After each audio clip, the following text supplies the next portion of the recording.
60페이지 보면은 연력학 0법칙 돼 있지. 그러니까 순서는 지금 사실 뭐 의미는 없어요, 이거. 연력학 0법칙, 1법칙, 2법칙 순서로 지금 그 해놨는데 연력학 0법칙이 너네가 나온 내용은 아니야, 이거는. 나온 내용은 아닌데 앞에 기본적으로 우리가 열과 온도가 뭔지만 이제 체크를 하자는 의미에서 넣어놓은 거야, 이거는. 이 내용이 없어요, 원래. 여기 빠졌어. 원래 개정 전에는 있었는데 개정되면서 이제 그냥 연력학 1법칙이 바로 나와버리거든. 그러니까 여기 보시면 열 에너지는 분자 운동에 의해 나타나는 에너지라는 거 보면 되고요, 그냥. 온도라는 거는 물체가 차갑고 뜨거운 정도를 숫자로 나타낸 거. 그래서 섭씨 온도랑 절대 온도 있죠. 그치? 다 알고 있을 거야. 섭씨 온도는 물이 어느 점을 0, 끓는 점을 100으로 잡아가지고 100등분한 거예요. 0에서 100까지의 그 100등분을 한 거를 우리가 섭씨 온도라고 쓰고, 보통 일반적으로 쓰는 온도이긴 하지만 과학에서는 잘 안 쓰는 온도야. 그래서 우리 과학에서 쓰는 온도는 뭐라 그래? 절대 온도. 절대 온도라고 해가지고 가장 낮은 온도를 0켈빈으로 정하고 눈금 간격을 섭씨 온도랑 같게 만들었대. 그래서 0도씨 증가, 1도씨 증가하는 거는 1켈빈 증가하는 거 같은 거야. 그러니까 스케일이 같다 그래요, 이걸. 1도씨 증가량과 1켈빈 증가량은 서로 같아요. 그래서 절대 온도는 T라고 쓰고 켈빈 쓴다. 자, 섭씨 온도랑 절대 온도의 관계가 어떻게 되냐면은 우리 0도씨가 몇 켈빈 온도야? 여기 써있죠. 0도씨는 몇 켈빈 온도? 마이너스 273? 0.15? 0.15는 맞는데? 0.15는 맞는데 0도씨는 273켈빈이에요. 그래서 이것만 기억하면 될 것 같아요. 절대 온도에, 자, 절대 온도라는 거는 T라고 쓰고 단위가 켈빈 쓰는데 얘가 이제 0켈빈이다. 0켈빈이라는 얘기는 분자 운동이 완전히 정지하는 온도고 얘는 이상적인 온도죠, 사실. 불가능해. 0켈빈에 도달하는 건 불가능하다라고 얘기하는데 이 0켈빈에 도달했을 때 온도를 마이너스 273.15도씨로 잡아요. 이렇게 해서 이 정도의 관계식만 좀 기억해 놓으면 되고요, 그냥. 그 다음에 열평형 상태 알죠? 고온의 물체랑 저온의 물체를 접촉시켰어. 그럼 반드시 이것도 이따 나오겠지만 고온의 물체와 저온의 물체를 접촉시켰어요. 그러면 열 에너지가 어디로 이동한다? 고온에서 저온 방향으로 열 에너지가 이동하죠. 항상 고온에서 저온 방향으로 열 에너지가 이동한다. 이동하는 거는 열 에너지가 이동한다. 됐죠? 그러면 고온의 입장에서 열 에너지를 어떻게 되는 거야? 잃은 거예요. 그래서 얘는 마이너스 Q만큼의 열 에너지를 잃었다 그래. Q는 이제 열량이라는 뜻인데, 그 다음에 저온의 입장에서는 플러스 Q. 그래서 열 에너지를 얻게 되죠. 고온은 열 에너지를 잃고 저온은 열 에너지를 얻는다. 그래서 고온에서 저온으로는 열 에너지가 이동한다. 이렇게 기억하시면 되고요. 언제까지 이동하냐면 온도가 서로 같아질 때까지. 그래서 온도가 같을 때는 우리가 열 평형 상태다라고 얘기하죠. 열 평형 상태가 되면은 두 물체의 온도가 서로 같아져요. 근데 이게 중요한 게 뭐냐면은 봐봐라. 고온의 물체가 잃은 열량과 저온의 물체가 얻은 열량은 서로 같아.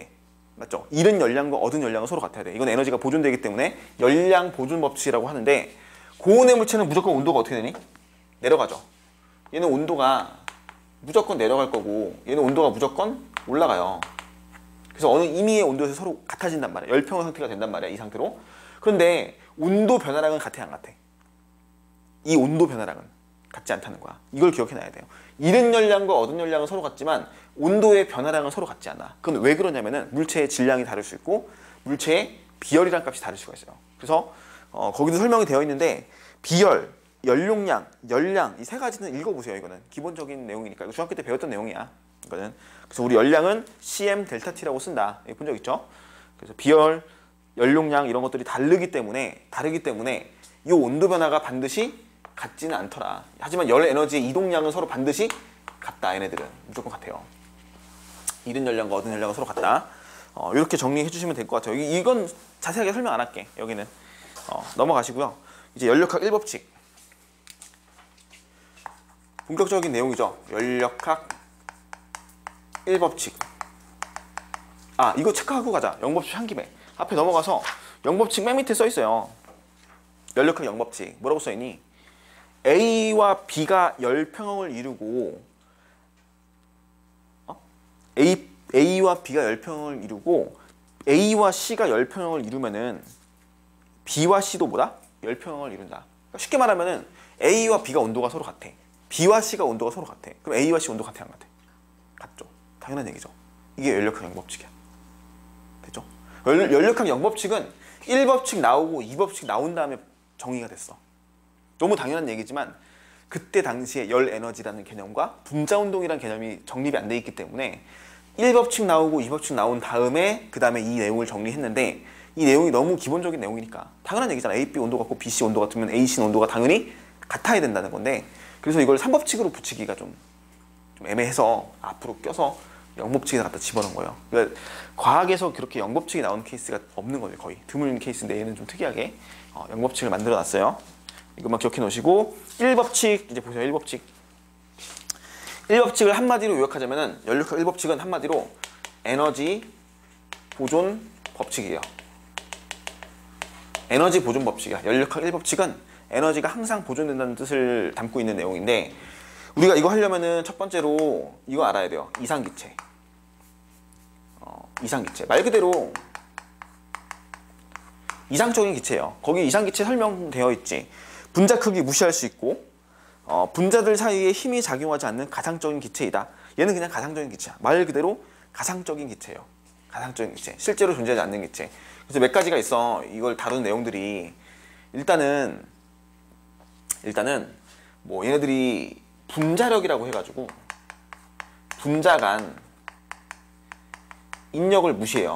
분자 간 인력이 없다고 가정을 해. 얘네들은 분자 크기도 무시해요. 그리고 충돌을 할 때 뭐 완전탄소 충돌하고 그 다음에 또 하나 더 기억해놔야 될 거. 보일 샤를 법칙을 완전히 만족하는 기체를 우리가 이상기체라고 얘기해요. 자, 보일 샤를 법칙. 들어본 적은 있는 것 같아. 보일의 법칙 들어봤죠? 샤를의 법칙 들어봤죠? 다 각각 의미 알고 있어? 뭔지 알아? 기억이 안 나? 이거 중학교 1학년 때 배우는 거지. 그지? 내가 기억하기로는 중학교 1학년 때 배우는 게 맞는데 내가 생각하기에는 중학교 1학년 때 보일 법칙, 샤를 법칙 배우는 게 너무 어려울 거라고 생각이 들거든? 이 내용이 좀 어려운데 이게 중학교 1학년에 아마 들어있을 거야. 그지? 중1 과학에서 배우지 않나? 이거를? 보일 법칙, 샤를 법칙을? 근데 이제 자 봐봐. 우리가 이 얘기를 좀 할 거예요. 뭐 때문에 할 거냐면은 이상기체의 상태 방정식이라는 게 있어. 이것도 본 적은 있을 수도 있어요. 이상기체 상태 방정식. 이게 뭐냐면은 결론부터 얘기하자면 PV는 우리 NRT라고 쓰는 건데 이거 본 적도 있을 거예요 아마. PV는 NRT. 흔히 뭐 피부는 노랗다 이렇게 얘기하죠. 이거 정리해놔야지. 그치? 암기해놓으세요 이건. PV는 NRT. 이게 교육과정상 포함 안 돼 있어. 아마 화학에서도 비슷한 경우로 볼 거야. 화학에서도 이거 배우긴 배울 거예요. 근데 화학 문제 풀 때 이거 쓰지 않아. 미안, 거꾸로 얘기했다. 화학 문제 풀 때 이걸 써. 근데 교육과정에는 안 들어있어. 그지? 이게 아마 화투에 들어있을 거야. 피부는 NRT가. 자, 물리도 똑같은 경우예요. 얘를 갖다가 교육과정상에서 설명은 하지 않아. 근데 문제를 풀 때는 이걸 써야 돼요. 이걸 쓰는 게 훨씬 편하거든. 훨씬. 그래서 이걸 설명을 좀 할 건데 자, 이걸 하려면은 이제 처음부터 뭘 할 거냐면 보일의 법칙을 얘기할게요. 보일 법칙. 보일샤를 법칙을 만족하는 게 이상기체라고 했는데 보일의 법칙이 뭐야? 일단 첫 번째 우리 얘기해 봅시다. 외부 압력이 세지면 내부 압력은 당연한 거 아닌가? 그치? 외부 압력이 세지면 내부 근데 그거 비슷한데 조금 달라요. 조금 부피도 설명해야 돼. 외부의 압력이 세지면 부피가 어떻게 돼? 감소하죠. 그지? 이게 보일의 법칙이야. 자, 보일의 법칙은 온도가 일정할 때 압력과 부피의 고부 상승보다 일정하다야. 그러니까 압력이 커지면 부피는 감소하는 거지. 외부에서 압력을 크게 주면은 부피는 감소하죠. 그죠? 이거를 얘기하는 게 보일의 법칙이지. 기억나지? 혹시 그래프도 기억나니? 보일의 법칙 그래프? 이 보일 법칙 무슨 그래프가 있었냐면은 압력 부피 그래프가 있어요. 압력 부피에서 이게 지금 무슨 관계니? 이게 일정하다는 얘기는 반비례 곡선이죠. 그래서 이런 식으로 그래프가 나오는 게 있었어. 기억나니? 그래서 뭐냐면은 그때 이렇게 배웠을 거야 아마. P1 뭐 V1이면은 이렇게 해서 P2 V2다. 그래서 결국 P1 곱하기 V1은 P2 곱하기 V2와 항상 같다. 뭐 이렇게 해서 반비례 관계를 가지더라. 단 온도가 일정할 때야 이건. 온도가 일정할 때. 됐지? 두 번째는 샤를 법칙. 샤를 법칙 뭐예요? 온도가 높아지면 맞아요. 온도가 높아지면 뭐야? 부피가 커진다. 맞죠? 부피가 온도랑 비례하는 관계를 가진다. 맞죠? V는 온도랑 비례한다. 이게 샤를 법칙이야. 됐죠? 얘도 조건이 필요하지. 근데 뭐가 일정할 때? 압력이 일정할 때. 자, 우리 지금 PV NRT 얘기하고 있는데 P라고 쓴 거 압력인 거 알고 있죠? 부피는 V인 거 알고 있죠? 그 다음에 T는 절대 온도 얘기하는 거고, 그지? 압력, 부피, 이 온도와의 관계를 얘기하는 거니까 요 결국 이렇게 보일 법칙과 샤를 법칙을 정리해서, 자, 이게 이제 V랑 T는 이런 비례 관계를 가진다는 얘기는, 봐봐라, V를 T로 나누면 항상 뭐 하다는 얘기야? 일정하다는 얘기야. 그죠? T가 증가하면 부피도 무조건 증가하기 때문에 부피를 T로 나누면 항상 일정해요. 그죠? 그 다음에 압력과 부피의 곱은 항상 일정해. 그 다음에 여기에는 설명 안 돼 있지만 3 중에 세 번째 거 중에 게일이삭 법칙이라는 게 있어. 게일이삭 법칙은 뭐냐면은 부피가 일정할 때 압력은 온도랑 비례한다는 뜻이야. 근데 그것까지 몰라도 되고, 요 두 개를 합쳐가지고 우리가 뭐라 부르냐면은 보일-샤를 법칙이라고 해요. 보일-샤를 법칙. 그래서 세 번째, 보일-샤를 법칙을 얘기할 것인데, 보일-샤를 법칙이 뭐냐면은 압력과 부피의 곱을 온도로 나누면은 항상 뭐다? 일정하다. 이거예요. 압력과 부피의 곱은 항상 일정하고, T분의 V도 일정하고 T분의 P도 일정하고 항상. 그래서 이 세 개의 이 관계식, 압력과 부피와 온도의 관계를 설명하는 게 보일-샤를 법칙이야. 이게 항상 일정하대요. 항상. P 곱하기 V를 절대온도 T로 나누면은 항상 일정한 값을 가진대. 됐죠? 그럼 도대체 요 일정하다고 말을 하는 요 값이 얼마냐? 이제 우리가 이걸 생각을 해볼 거라고. 자, 우리 압력은 정의가 어떻게 되냐면, 압력은 면적당 작용하는 힘이거든. 맞죠? 면적당 작용하는 힘이에요. 압력은. 그리고 곱하기 뭐 할 거냐면 부피 할 것이고, 그 다음에 이걸 온도로 나눌 것이에요. 그죠? 근데 우리가 이런 어떤 기체의 상태를 다룰 때 보면은 항상 화학에서 얘기하는 건데, 이거는 표준 상태라는 게 있어. 그지? 어떤 때를 기준으로 잡아? 항상 0도씨 1기압 1몰이라는 상태를 항상 기본으로 잡죠. 들어봤죠, 이거? 0도씨를 기준으로 하고 1기압일 때 기준으로 하고 1몰일 때 기준으로 해요. 보통 우리가 이런 화학 기체의 어떤 상태를 다룰 때 보면은, 그러면은 0도씨라는 건 우리가 몇 켈빈을 갖다 쓰면 되는 겁니다. 273켈빈을 갖다 쓰면 되겠죠. 0도씨니까. 그리고 1기압의 크기는 혹시 얼마인지 아니? 혹시 1기압? 1기압? 이것도 중학교 내신 때 배우긴 하는데, 1기압 100기압의 크기.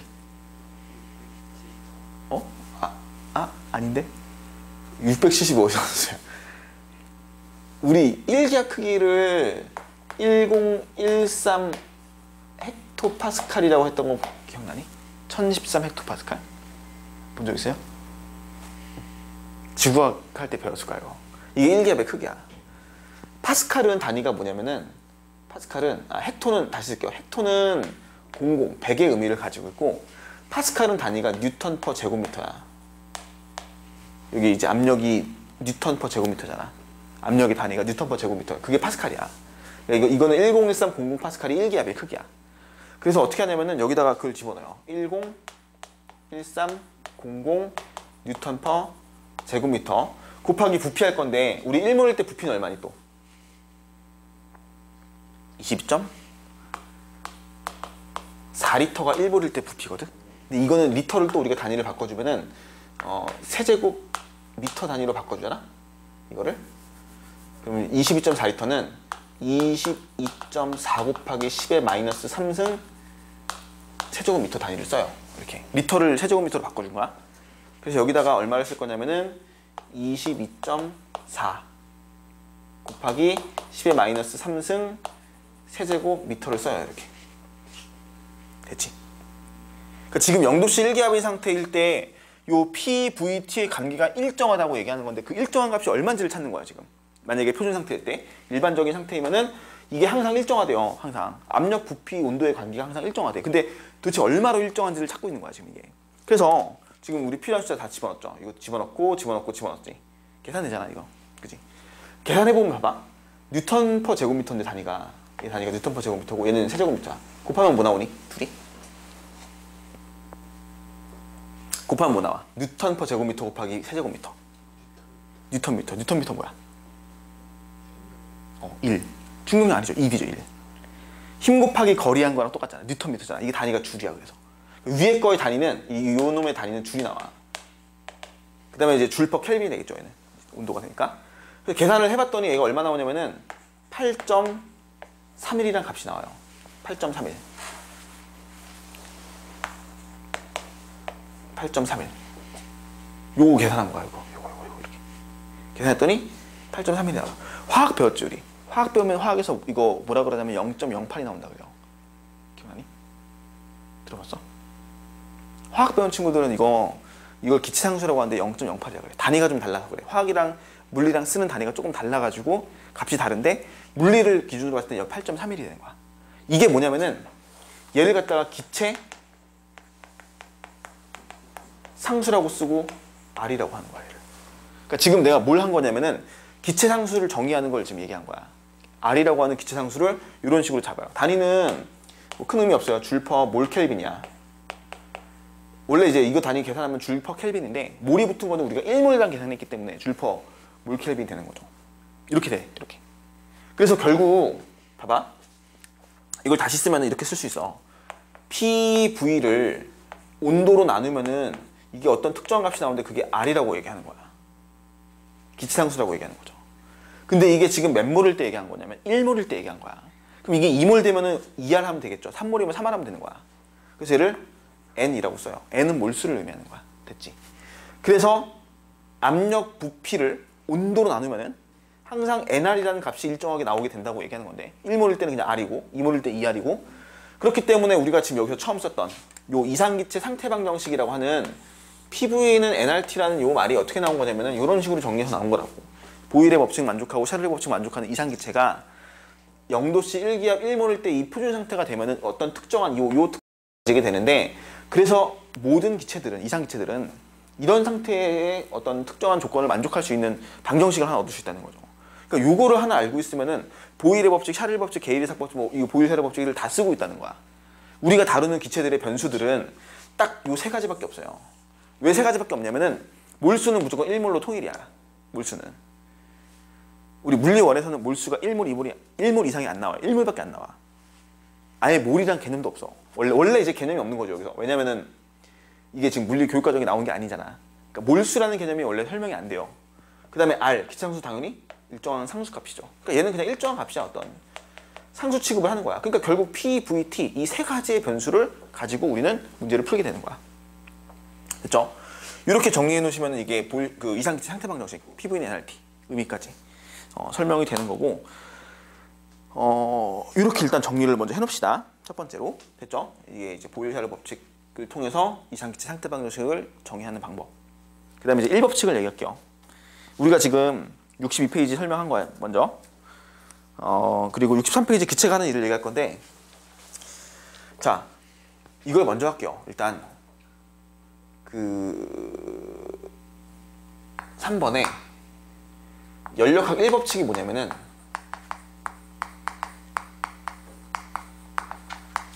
결론식이에요, 이게. 잘 봐. Q는 델타 U 플러스 W라는 식이 연력학 1법칙을 설명하는 식이야. 이 Q가 뭐냐면 열 에너지예요. 공급하는 열 에너지의 크기를 우린 Q라고 해. 델타 U는 뭐냐면은 얘를 내부 에너지라고 하거든. 기체가 가지고 있는 내부 에너지를 델타 U라고 하고 W는 뭐야? 1의 양이잖아. 그죠? 그게 무슨 뜻이냐면은 열 에너지를 기체에게 공급하면은 그 기체는 내부 에너지 또는 1의 양으로 다 에너지가 전환된다는 뜻이야. 이 Q의 크기와 이게 이제 공급한 열이죠. 집어넣은 열은 반드시 내부 에너지와 1의 양의 합과 같아야 되는 거야. 이게 에너지가 빠져나가는 거 없이 항상 에너지 총량이 보존된다. 이렇게 얘기하는 거죠.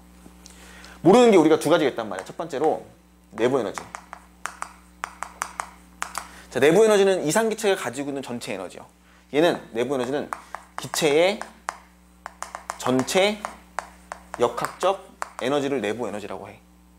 기호를 U라고 써요. 얘는 U. U는 운동 에너지 플러스 기체의 포텐셜 에너지 EP를 합친 거야. 됐죠? 근데 이상기체는 분자 간의 인력을 무시한단 말이야. 그래서 뭐가 없냐면은 이 포텐셜 에너지가 없어요. 이상기체는.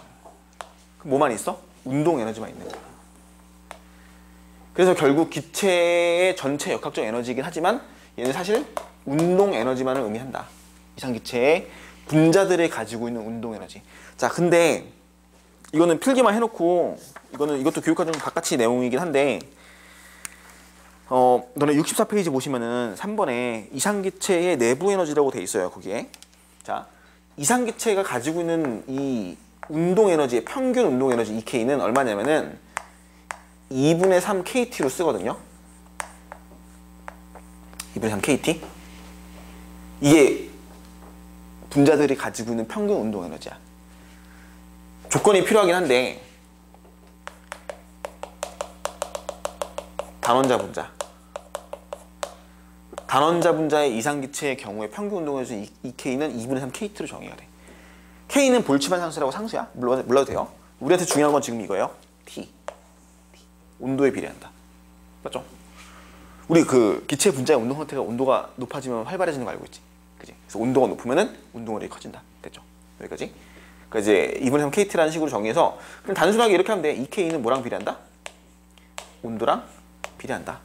그럼 EK가 커지면 뭐도 커진다? 내부 에너지도 커진다. 그래서 실제로 이거는 단원자 분자 한 개의 운동 에너지, 평균 운동 에너지인데 기체 전체가 들어있어. 전체야. 전체에 여기다 쓸게. 전체의 내부 에너지를 구하고 싶어. 전체. 이 전체의 내부 에너지는 어떻게 구하냐면은 U는 2분의 3 nRT로 구해요. 이게 기체 전체의 내부 에너지야. 한 개일 땐 K이지만 여러 개가 모여있으면 전체 몰수나 뭐 기체항수를 포함시켜서 식을 정의하거든? 이렇게 정의가 돼요. 이 정도는 우리가 적어놓읍시다. 알아놓읍시다. 이것도 물론 말했다시피 교육과정이 바깥의 내용이긴 해, 얘는. 근데 우리가 이 정도까지는 체크해주는 게 좋아요. U는 전체 내부 에너지는 2분의 3 nRT로 계산할 수 있다. 이것도 간단해. N과 R은 항상 상수야. N은 항상 상수야. 2분의 3도 상수죠. 그래서 뭐랑 비례한다? 온도랑 비례한다. 그래서 전체 내부 에너지는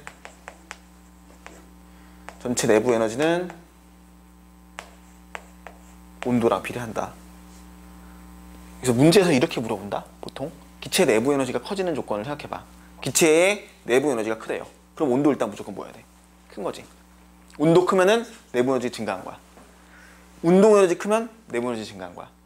기체 분자의 평균 속력이 빨라졌어? 마찬가지로 내부 에너지 증가한 거야. 속력이 빠르다는 얘기는 운동 에너지가 크다는 얘기니까. 그지? 그래서 속력이 빠르다, 온도가 높다, 운동 에너지가 크다. 다 내부 에너지가 증가했다는 얘기예요. 요거를 체크하면 돼. 일단 전체 내부 에너지는 요 정도로 계산할 수 있다. 이게 첫 번째 얘기고요. 내부 에너지 됐지 그럼? 내부 에너지는 그냥 2분의 3 nRT로 계산할 수 있다. 이거 그냥 대치시켜도 돼요. 사실 우리가 편하게 그냥 기체의 내부 에너지는 어떻게 구해? 2분의 3 nRT예요. 이렇게랑 그냥 써도 상관없어요. 네, 됐지? 두 번째, 일의 양. 일의 양인데 우리 W는 어떻게 구하니 원래? 저번 시간에 배운 건데 F 곱하기 S로 계산하죠. 그죠? 근데 기체에게 힘을 줬어. 힘을 줄 수 있어? 힘을 주기 어렵잖아. 기체는 힘을 줘서 얼마큼 S만큼 이동시키기가 어렵단 말이야. 그래서 기체의 일의 양을 계산할 때는 이렇게 계산을 해요. 이렇게 관에다가 피스톤 장치를 이렇게 연결시켜 놓고서는 이 안에다 기체 분자들을 이제 집어넣은 거야. 이 안에 막 기체 분자들이 들어있어요. 그때 요 단면을 A라고 하고요. 기체 분자들이 이 피스톤 벽면을 어떻게 할 거냐면 칠 거거든. 여기를 쳐서 힘을 줄 거거든. 그게 바로 압력이에요. P. 우리 압력은 아까 얘기했다시피 면적분의 힘으로 계산한다고 얘기했잖아. 그죠? 이 기체 안에 있는 이 기체들이 용기 벽면을 치는 게 바로 압력이잖아. 압력은 면적에 작용하는 뭐야? 힘이야. 맞죠? 단위 면적당 작용하는 힘이기 때문에 만약에 기체들이 이 A라는 면을 이 용기 벽면을 쳐가지고 얘를 쭉 밀어서 만약에 여기까지 이렇게 밀었다고 합시다. 예를 들어 이렇게 여기까지 이렇게 밀어버렸으면 간 거리, 즉 이동시킨 거리가 나오죠. 이만큼 이동시킨 거잖아. 요만큼을. 그치? 이 거리를 S라고 할게요. 기체 분자들이 A라는 면을 쳐서 피스톤을 이렇게 오른쪽으로 S만큼 이동시킨 거야. 그럼 이때 한 일의 양은 F 곱하기 S잖아. 근데 F를 우리가 기체한테는 어떻게 쓸 수 있냐면은 F를 압력 곱하기 면적으로 쓸 수 있잖아요. 그치? 그래서 다시 W를 써주면 W는 이거 F 자리에다 P 곱하기 A를 쓰고요.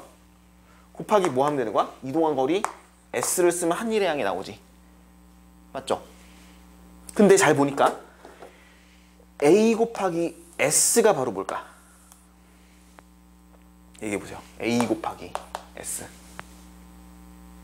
뭐야? 부피. 그치? 이거 부피 변화. 얘 부피 얼마 변했어? 요만큼의 부피가 지금 변했단 말이야, 얘는. 그죠? 그러니까 즉 이 A 곱하기 S는 뭐가 되냐면 델타 V가 돼요. 부피의 변화가 되는 거야. 부피의 변화. 그래서 W는 기체가 하는 일의 양의 크기는 압력 곱하기 부피의 변화로 계산을 해요. 부피의 변화. 됐죠? 근데 단위도 보면 아까 얘기했다시피 압력 단위가 이거야. A분의 F가 단위가 뭐냐면은 뉴턴 퍼 제곱미터고 곱하기 얘가 부피의 변화가 세제곱미터니까 단위가 뭐가 돼 이거? 줄 되잖아. 줄. 단위 줄 나오잖아요. 그죠? 그러니까 얘도 일의 양을 계산하는 방법이야. P 델타 V. 압력 곱하기 부피 변화. 됐죠? 자, 그래서 봐봐. 우리한테 제일 중요한 건 여기서 이제 두 가지를 정의할게요. 잘 봐. 지금 우리가 연력학 1법칙의 식을 해석하기 위해서 지금 이걸 한 건데 PV는 NRT에 대한 내용은 그냥 따로 한번 정리를 해놓으세요. 이거 이렇게 외워놓으면 되거든요. PV는 NRT를 쓸 거라는 거. 그 다음에 두 번째는 연력학 1법칙이라는 거는 열 에너지를 줬을 때 그 열 에너지를 받아서 내부 에너지 또는 일의 양으로 변할 거라는 건데 우리가 내부 에너지를 2분의 3 NRT로 계산했어요. 지금 여기 정리했지. 근데 내부 에너지 제일 중요한 거는 이거야. 온도 변화야. 온도 변화. 내부 에너지는 온도 변화를 의미하는 거야. 온도가 증가했어. 내부 에너지 뭐 한 거야? 증가한 거야. 온도가 증가하면은. 온도가 감소했어? 내부 에너지가 감소한 거야. 이렇게 바로 대치시키면 돼요. 그럼 두 번째 배운 게 뭐냐면 W인데 일의 양인데 기체가 하는 일의 양인데 압력 곱하기 부피 변화. 그래서 여기다 일의 양을 뭐라고 쓰면 되냐면 P 델타 V라고 쓰면 되는 거야. 이렇게. 됐지? 그래서 이 일의 양을 계산할 때는 부피의 변화가 제일 중요하다. 만약에 부피의 변화가 이 부피 델타 V가 0이야. 부피 변했어 안 변했어? 안 변한 거잖아요 이거. 부피가 안 변하면 일했니 안 했니? 이 부피 변화가 없어요. 일한 거야 안 한 거야? 안 한 거죠. S가 없으니까. 이동거리가 없으니까. 그러니까 얘가 0이면 일을 한 게 아니야. 0이야 일이. 근데 만약에 델타 V가 증가해요. 부피 변화가 바깥쪽으로 증가하는 거야. 그럼 일을 한 거지 기체가. 그래서 얘는 플러스 W 즉 외부에다 일을 한 거야. 만약에 델타 V가 감소해요. 부피가 감소했어. 그러면 이제 외부로부터 일을 받은 거야. 이 부피가 안쪽으로 감소했기 때문에 얘는 마이너스 W라고 얘기하면 돼요. 됐죠? 이렇게까지 해서 연력학 1법칙에 대한 관계식은 다 정리한 거야 지금. 관계식은. 됐지? 됐죠? 자, 마무리를 합시다. 우리가 Q는 델타 U 플러스 W를 이제 쓸 거예요 항상. 근데 이 Q라는 것 자체가 플러스 부호를 가질 때랑 마이너스 부호를 가질 때로 나눠져. 마찬가지로 델타 U도 플러스 부호를 가지고 마이너스 부호를 가질 때가 있고요. W도 플러스의 부호를 가지고 마이너스 부호를 가질 수가 있어. 당연히 뭐 Q가 플러스면 얘네 둘 다 플러스가 돼야 돼. 얘가 마이너스면 마이너스가 돼야 되는 거고. 그래서 이 각각 의미가 뭐냐면 플러스가 Q란 얘기는 기체 입장에서 생각해봐. 열을 받았니 아니면 잃었니? 플러스 Q란 얘기는 열을 받은 거야 잃은 거야? 받은 거지. 그러니까 얘는 기체 입장에서는 열을 받았기 때문에 흡열 반응이라고 얘기해요. 열을 받은 거야. 열을 흡수한 거야. 기체 입장에서. 마이너스는 발열이다 라고 얘기하면 돼요. 됐죠? 그럼 델타 U 내부 에너지는 결국 뭘 의미한다? 내부 에너지는 온도 변화. 그래서 델타 U가 플러스 값을 가진다는 얘기는 무조건 온도가 뭐 한 거야? 증가한 거야. 됐죠? 근데 마이너스 델타 U 내부 에너지 변화가 마이너스라는 얘기는 온도가 감소했다는 얘기예요. 기체의 온도가 감소했어요. 여기서의 변수는 뭐야? T. 됐죠? 그 다음에 W, P 델타 V. T 델타 V인데 W가 플러스라는 얘기는 지금 일을 했다는 얘기니까 부피가 뭐였어? 증가했다는 얘기예요. 여기서는 부피가 뭐였어? 마이너스는 감소했다는 뜻이야. 됐지? 이 부호에 따라서 여기서의 변수는 뭐야? P와 델타 V예요. 부피의 변화야. 됐니? 그래서 결국 T, P, V 온도, 압력, 부피의 이 변수 3개. 즉 여기서 얘기하는 우리가 NR을 지워버리면은 P, V, T를 쓰는 이 상태 방정식과 요 식을 갖다가 연력학 1법칙의 모든 문제를 풀면 돼요. 자, 우리가 지금 배운 게 연력학 1법칙이야. 연력학 1법칙이야. 2법칙이 또 있어요. 자, 너네가 지금 연력학 법칙의 과정을 2가지를 배운단 말이야, 여기서. 그런데 현행 교육 과정, 지금 너네가 이제 바뀌니까 개정물리학이잖아. 개정물리학 이전에서는 이 연력학 법칙이 4단원에 있던 얘기야, 4단원. 4단원에 있었고 수능에 반드시 한 문제가 출제가 되는 내용이었어요. 비율은 90% 대 10% 비율이야. 압도적으로 연력학 1법칙의 문제, 즉 이 문제가 제일 많이 나왔단 말이야. 이거는 수능 전체 통틀어가지고 한 4문제 정도? 아니, 모의고사 다 포함해가지고 한 4, 5문제밖에 안 나왔단 말이야. 되게 비율이 적어요, 이거는. 그러니까 앞으로는 바뀔 수 있어. 이게 좀 비율이 올라갈 수 있긴 하겠지만 어쨌거나 지금으로 봤을 때는 1법칙이 되게 중요도가 높다는 거죠, 문제 자체가. 그래서 거의 이 정도 위주로 개념 정리는 이제 끝이 날 것이고, 그 다음에 하나 더 우리가 연력학 과정만 정리하면 되니까 일단 여기까지 정리해 놓으세요. 자, 65페이지 봅시다. 65페이지에 이상기체의 연력학 1법칙 적용이라고 되어 있는 데 있죠. 이제 자, 다시 한번 정리를 합시다. PV는 nRT를 쓰고요. Q는 델타 U 플러스 W, 이렇게 2가지를 우리가 이제 이 상태에서 적용을 시키면 되는 건데, 자, 이제 첫 번째로 뭐가 나오냐면은 그 연력학 법칙이 이제 여러 가지가 과정이 나와. 연력학 과정이라고 해가지고 뭐 등합 과정, 등적 과정, 등온 과정, 뭐 단일 과정 이런 식으로 나오는데, 첫 번째가 뭐냐면 등합 과정이에요. 말 자체에서 뭘 알 수 있냐면 등압, 압력이 일정한 거야. 얘는 압력이 일정한 과정이구나. 등합 과정은 압력이 일정한 과정이에요. 자, 그래서 얘는 우리가 먼저 뭐 그래프를 하나 볼게요. 그래프가 어떤 식으로 그려질 거냐면은, 그래프는 기본적으로 PV 곡선이 나와. PV 곡선. 그러니까 우리가 그릴 수 있어야 되고 그려진 걸 또 읽을 수 있어야 되거든.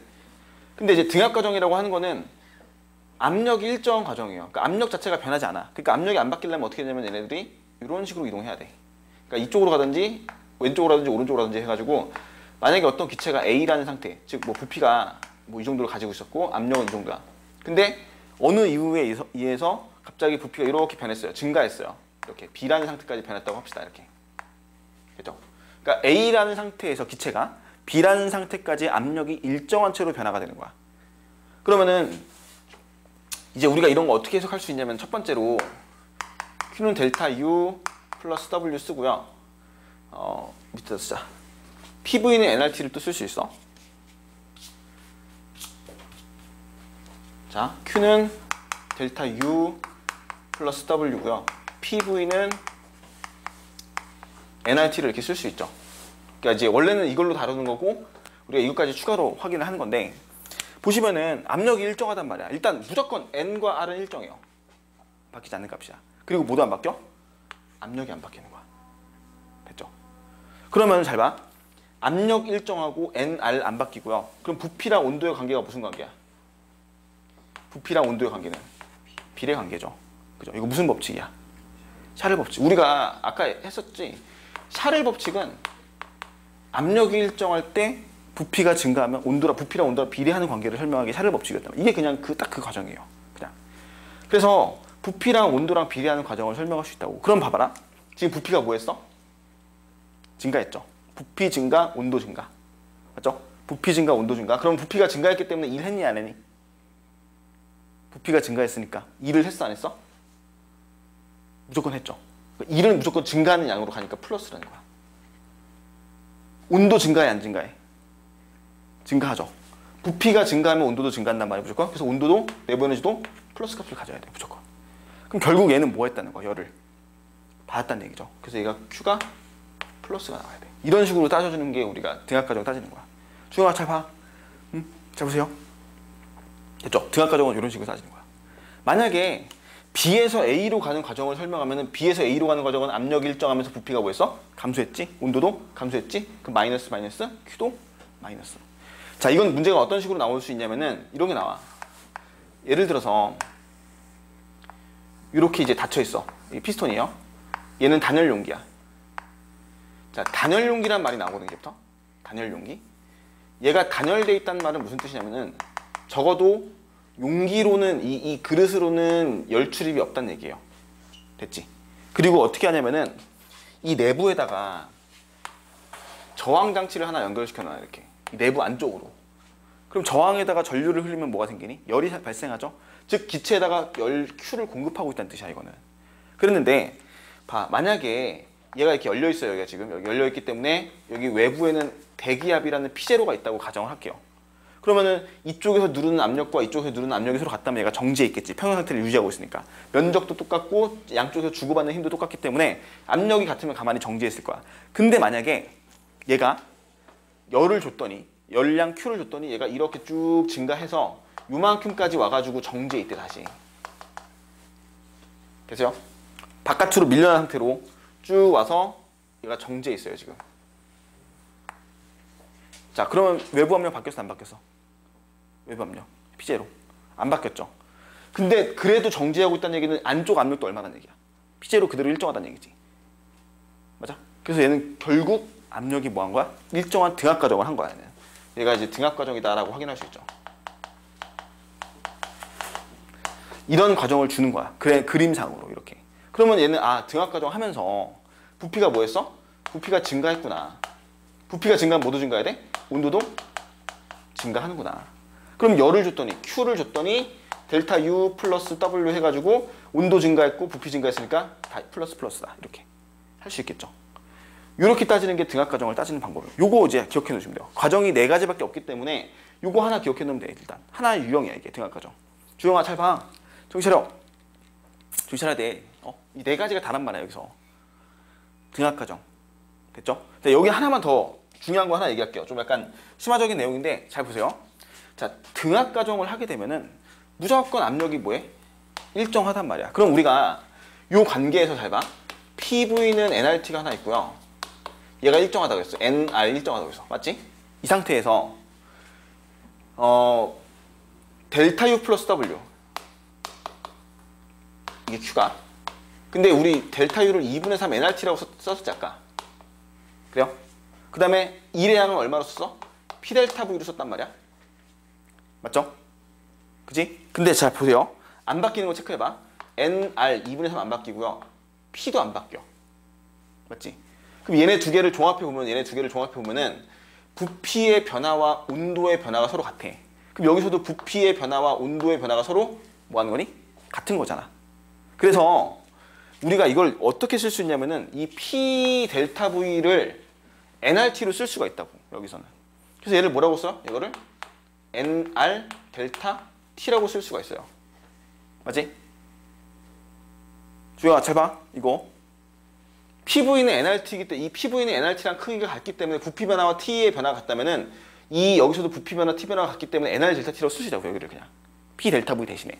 그러면은 우리 뭘 구할 수 있냐면 Q와 델타 U와 W의 B를 구할 수가 있어요. 얘는 얼마야? 2분의 3 nRT. 얘는 nRT. 그러면은 이거는 항상 B가 5대 3대 2를 가져요. 맞지? 2분의 3 nRT 그냥 nRT. 2분의 3 얘는 그냥 1이야. 그러니까 얘는 항상 3대 2야. 그러니까 5를 주면은 3만큼은 무조건 뭐 하는 거야? 내부 에너지 증가. 2만큼은 무조건 W로 쓰게 돼요.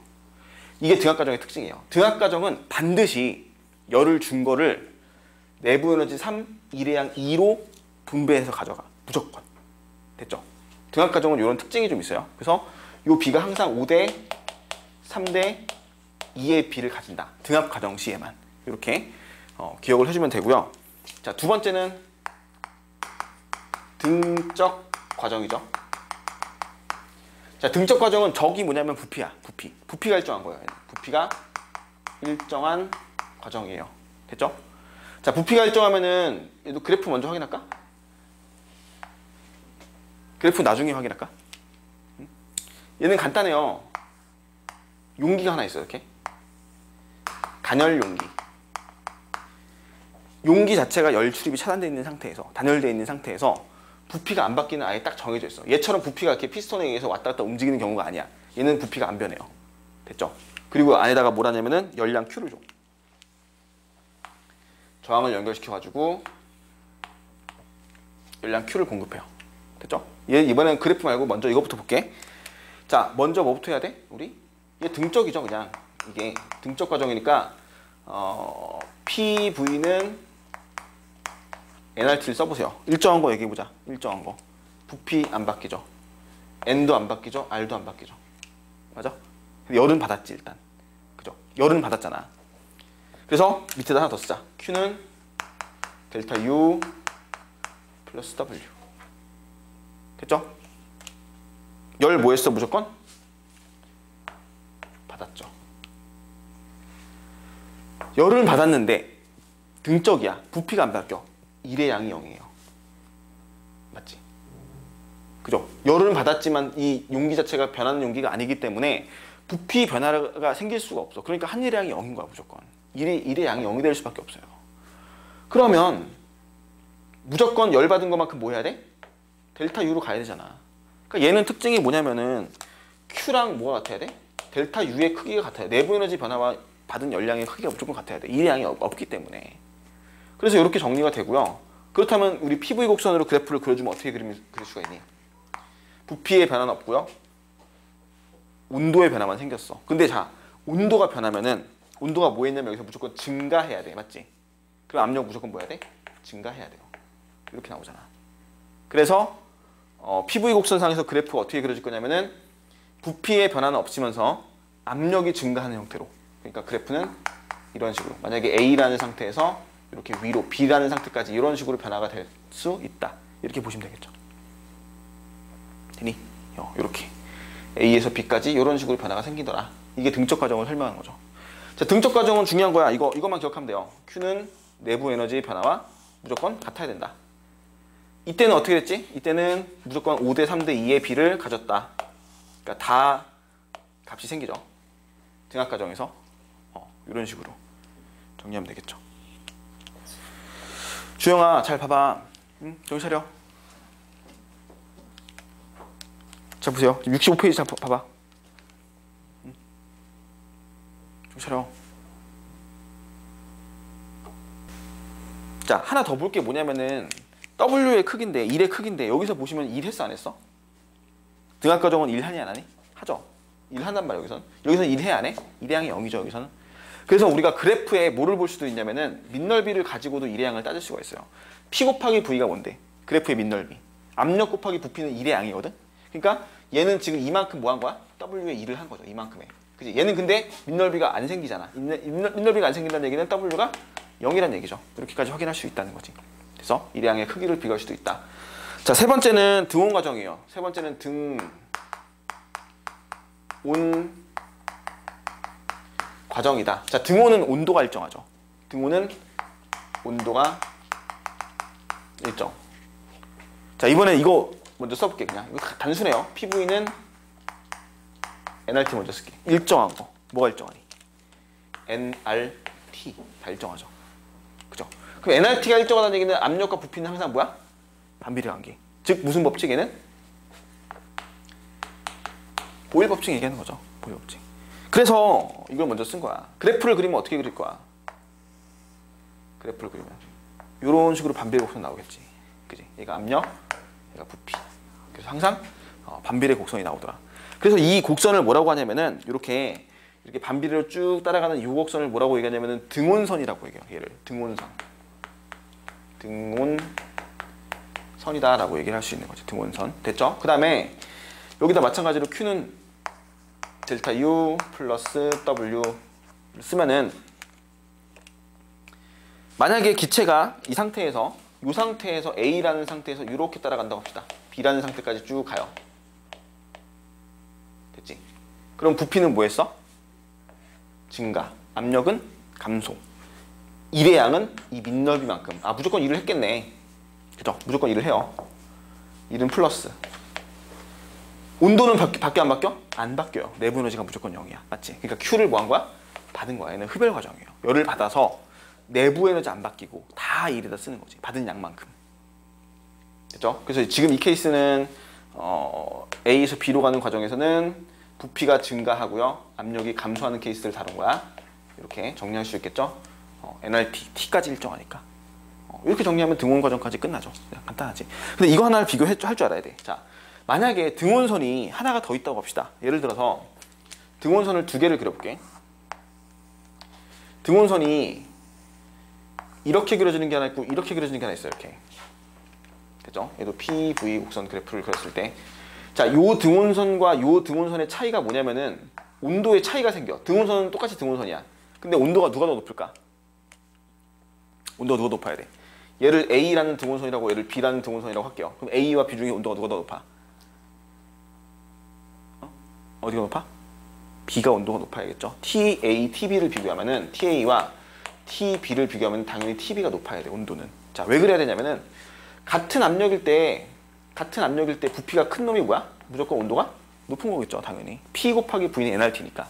여기서도 마찬가지로 쓸 수 있어. PV는 NRT인데 PV 값이 클수록 NRT 값도 커져야 되거지. 그지? 그래서 얘가 P가 일정할 때 만약에 V1, V2라고 한다면은 얘가 부피가 더 크기 때문에 B 등원선이 더 큰 온도 값을 가지는 등원선이다. 이렇게 얘기를 할 수 있고요. 그에 따라서 이것도 확인할 수 있어. 얘도 보면은 등원선 이렇게 그릴 수 있잖아.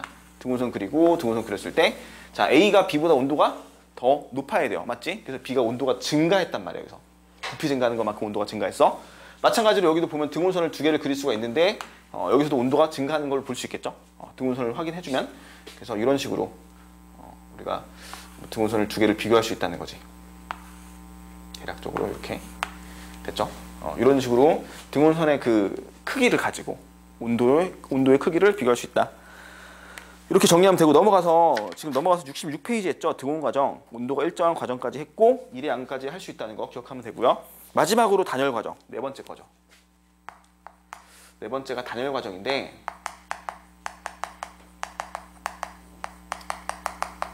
자, 얘는 조금 특이한 케이스야. 단열 과정은 열 출입이 없어요. 아예 열 출입이 없는 상태야. 그러니까 얘는 시작 자체를 뭐로 하냐면은 Q는 델타 U 플러스 W로 시작을 해요. 그래서 뭐가 0이다? 얘가 0인 거야. 그냥 0. 열 출입이 0인 거야. 그럼 우린 두 가지의 경우를 만들 수가 있어요. 열 출입이 0이면은 내부 에너지가 증가할 때 일의 양은 감소야, 무조건. 그지? 그 다음에 얘가 0일 때 내부 에너지가 감소하면 무조건 부피는 증가해야 돼요. 플러스가 나와야 돼. 그래야지 얘네들의 합이 0이 나오거든. 그래서 얘도 정리를 하시면은 뭐가 나올 수 있냐면은, 얘는 델타 U의 크기와 W의 크기가 무조건 같다. 무조건. 됐죠? 이렇게 정리하시면 되고요. 얘는 어떻게 했지? Q는 무조건 W의 크기와 같다. 이렇게 했죠. 얘는 열 받은 것만큼 다 1에 쓴다. 얘는 내부 에너지 변화가 곧 1의 양이다. 외부의 한 일의 양이다. 그래서 얘가 마이너스는 플러스, 플러스는 마이너스, 이렇게 부호가 결정이 되더라. 자, 우리가 이 위에 있는 과정을 뭐라고 얘기하냐면은, 부피는 뭐 했어? 부피는 여기 보세요. 첫 번째 거, 두 번째 거. 부피는 뭐 했어? 감소했지. 내부는 에너지는 증가했지. 부피 감소했기 때문에는 단열 압축이다라고 얘기해요. 단열 압축. 얘는 부피가 증가했기 때문에 단열 팽창. 이거 우리 예전에 배웠단 말이야. 구름 생성 과정 기억나지? 구름 생성 과정. 가장 기본적으로 지면에 있던 공기가 상승했어. 어떻게 되니? 부피가 증가하죠. 외부 압력이 감소하니까, 대기압이 감소하니까 지면에 있던 공기가 상승하면 부피가 증가해요. 부피가 증가하면 온도가 어떻게 되니? 감소한다 그랬어. 이게 무슨 과정이야 지금? 이게 부피가 증가해서 온도가 감소해요? 단열 과정이잖아. 단열 팽창 과정이죠 이게. 그래서 얘가 온도가 감소하니까 이슬점에 도달하고, 이슬점 도달해서 응결돼서 수증기 연결해서 여기서 뭐 만들어져? 구름이 만들어진다. 구름 생성 과정은 우리가 이렇게 배웠단 말이야. 이 단열 과정이죠. 이렇게 정리하시면 되겠지? 자, 그래서 이제 단열 팽창의 경우는 두 가지를 다 써볼게요. 단열 압축의 경우는 PV는 NRT에서 일단 첫 번째로 W가 마이너스야. 부피는 뭐 해야 돼? 감소해야 돼. 그죠? 하지만 내부 에너지는 증가해야 돼. NR은 일정하고요. 온도는 증가해야 돼. 그럼 압력 어떻게 되니? 압력 어떻게 하면 돼요? 부피는 감소하는데 온도는 증가한대. 압력 어떻게 해? 부피는 감소하고 온도는 증가한대요. 압력은 증가하면 되지. 증가하면 되는데 어떻게 증가하면 되는 거야? 많이 증가하면 되죠. 맞죠? 두 번째로 단열 팽창은 P, V는 nRT에서 마찬가지로 해도 nR 무시하고요. 팽창했어. 부피는 증가하고 온도는 감소해. 부피는 증가하고 온도는 감소해요. 그치? 그럼 압력 어떻게 돼? 압력은 감소하면 되는데 많이 감소하면 되죠. 압력 변화가. 그래서 그래프를 얘는 이런 식으로 그려주면 되죠. 자, 이제 그래프를 마지막으로 그릴 건데 압력, 부피, 곡선에서 등운선이 두 개가 필요해요. 얘는 등운선을 두 개를 그리고 자, 만약에 단열 팽창을 예를 들면은 단열 팽창의 경우는 지금 이 상태에서 보세요. 자, 단열 팽창의 경우는 부피는 증가해야 돼. 부피는 증가해야 되고 온도는 감소해야 되니까 등운선이 얘가 만약에 T2고 얘가 T1의 온도를 가지고 있다면 온도가 감소해야겠지? 온도 감소, 부피 증가. 그래서 이런 식으로 간다고. 이런 식으로. 단열선, 이 단열 곡선은 등운선 두 개를 가로질러 가는 형태로 나올 거라고. 됐죠? 그래서 부피가 증가한 양보다 압력이 감소한 양이 훨씬 더 크겠죠. 부피가 증가한 양보다 압력 감소한 양이 더 크니까. 그래서 이런 식으로 나오고 얘 같은 경우 이랬지. 그죠? 이랬죠. 얼마큼 이랬어? 이 밑넓이만큼 일을 하긴 해요. 얘는. 맞지? W도 있다. 그러면 W 한 거는 얼마나가 나와야 되냐면 내부 에너지가 감소한 양만큼 나와야 된다. 온도가 감소한 것만큼 그게 다 일로 전환될 것이다. 이렇게 해서 단열 과정. 이거는 지금 내가 설명한 케이스는 단열 팽창 케이스를 설명한 거죠. 단열 팽창되는 경우를 이런 식으로 정리해 주시면 되겠지. 자, 됐어요. 이렇게 해가지고 우리가 연력학 과정 4가지를 정리했어요. 지금 단열 팽창, 단열 압축까지 정리를 했죠. 일단 여기까지 필기 해놓읍시다. 69페이지에 그 첫 번째 문제 2013년 4월 교육청 문제 보시면은 그림과 같이 일정량 이상기체가 들어있는 변형되지 않은 용기 안에, 변형되지 않다는 얘기는 부피가 안 바뀐다는 얘기를 의미하는 거고, 열을 공급할 수 있는 장치를 연결하였다. 기체에 열이 공급되는 동안, 자, 이거 등적 과정이죠. 아까 그렸던 그림이랑 똑같은 거잖아. 등적 과정 시에는 부피가 안 바뀌기 때문에 이 딱 두 가지 정도를 체크를 해요. PV는 nRT 일정, 그 다음에 Q는 델타 U 플러스 W. 여기서 다 걸리잖아. 자, 열 줬죠? 열 플러스 부피 안 바뀌었죠? 2대양 0. 그럼 내부 에너지 증가하죠? 플러스. 그치? 그 다음에 얘는 이 내부 에너지 증가했으니까 플러스 압력은 증가. 이렇게 되겠지. 그래서 기체의 압력은 증가한다. 기억 맞고요. 기체는 외부에 이루한다. 틀렸죠? 그 다음에 기체 내부 에너지 감소한다. 틀렸죠? 온도 증가했으니까. 답은 1번이죠. 자, 두 번째는 자, 등적 과정과 등압 과정을 비교하지. 첫 번째 가의 그림은 등적 과정이에요. 등적 과정 이거 하면 되겠구나. 가는 이게 가가 되는 거고, 나는 보니까 압력이 일정하대. 그래서 열량 Q를 공급하였더니 밑줄처럼 돼요. 거기다 기체의 내부 에너지가 서로 같아졌다. 기체의 내부 에너지가 나중에 같아졌대. 그러면은 우리 이 가의 그림 등적 과정에서 온도가 증가해서 내부 에너지가 같아진 거고, 나의 경우를 보니까 등압 과정이잖아. PV는 nRT, Q는 델타 U 플러스 W 해서 nR, P 일정. 근데 부피 뭐 했어? 증가했죠. 부피 증가, 온도도 증가. 얘 Q 받았죠? 플러스 받았고요. 델타 U 증가했죠? W도 증가하죠. 그치? 일의 양도 생기고, 됐죠? 그리고 동일한 열량 줬자는 얘기는 이거 그대로 준 거잖아. 아까 얘기했던 게 뭐였냐면은 얘는 이게 같아요. 크기가. 그치? 근데 얘는 5대 3대 2로 나눠 간다 그랬어. 무조건. 똑같이 5 준 거야. 그럼 얘는 내부 에너지 5 변하죠. 가는. 얘 5 받았죠? 5 받아서 3만큼 증가했죠. 자, 얘는 5를 받아서 내부 에너지가 증가했고, 얘는 3만큼밖에 증가 안 했어. 근데 같아졌대. 그치? 그런데 내부 에너지가 서로 같아졌대. 그럼 원래 내부 에너지는 누가 더 작았다는 얘기야? 가가 더 작았다는 얘기죠. 얘는 5 받아서 커졌고 얘는 3 받아서 커졌는데 서로 같아졌다는 얘기는 얘가 원래 내부 에너지가 작았던 거. 즉 얘가 온도가 원래 더 뭐였다는 거야? 더 낮았다는 얘기야. 원래. 그래요? 그래서 기억보기 가에서 기체의 내부 에너지 증가량은 Q다. 맞죠? 받은 것만큼 다 갔으니까 기억 맞고요. 나에서 기체 분자의 평균 속력 증가했다. 나에서 기체 분자의 평균 속력. 평균 속력은 뭘 보면 돼? 온도를 보면 되죠. 내부 에너지 보면 돼요. 그래서 증가했죠. 니은도 맞았지. 가열적 기체의 내부 에너지는 가가 나보다 크다. 틀렸죠. 가가 더 작았어.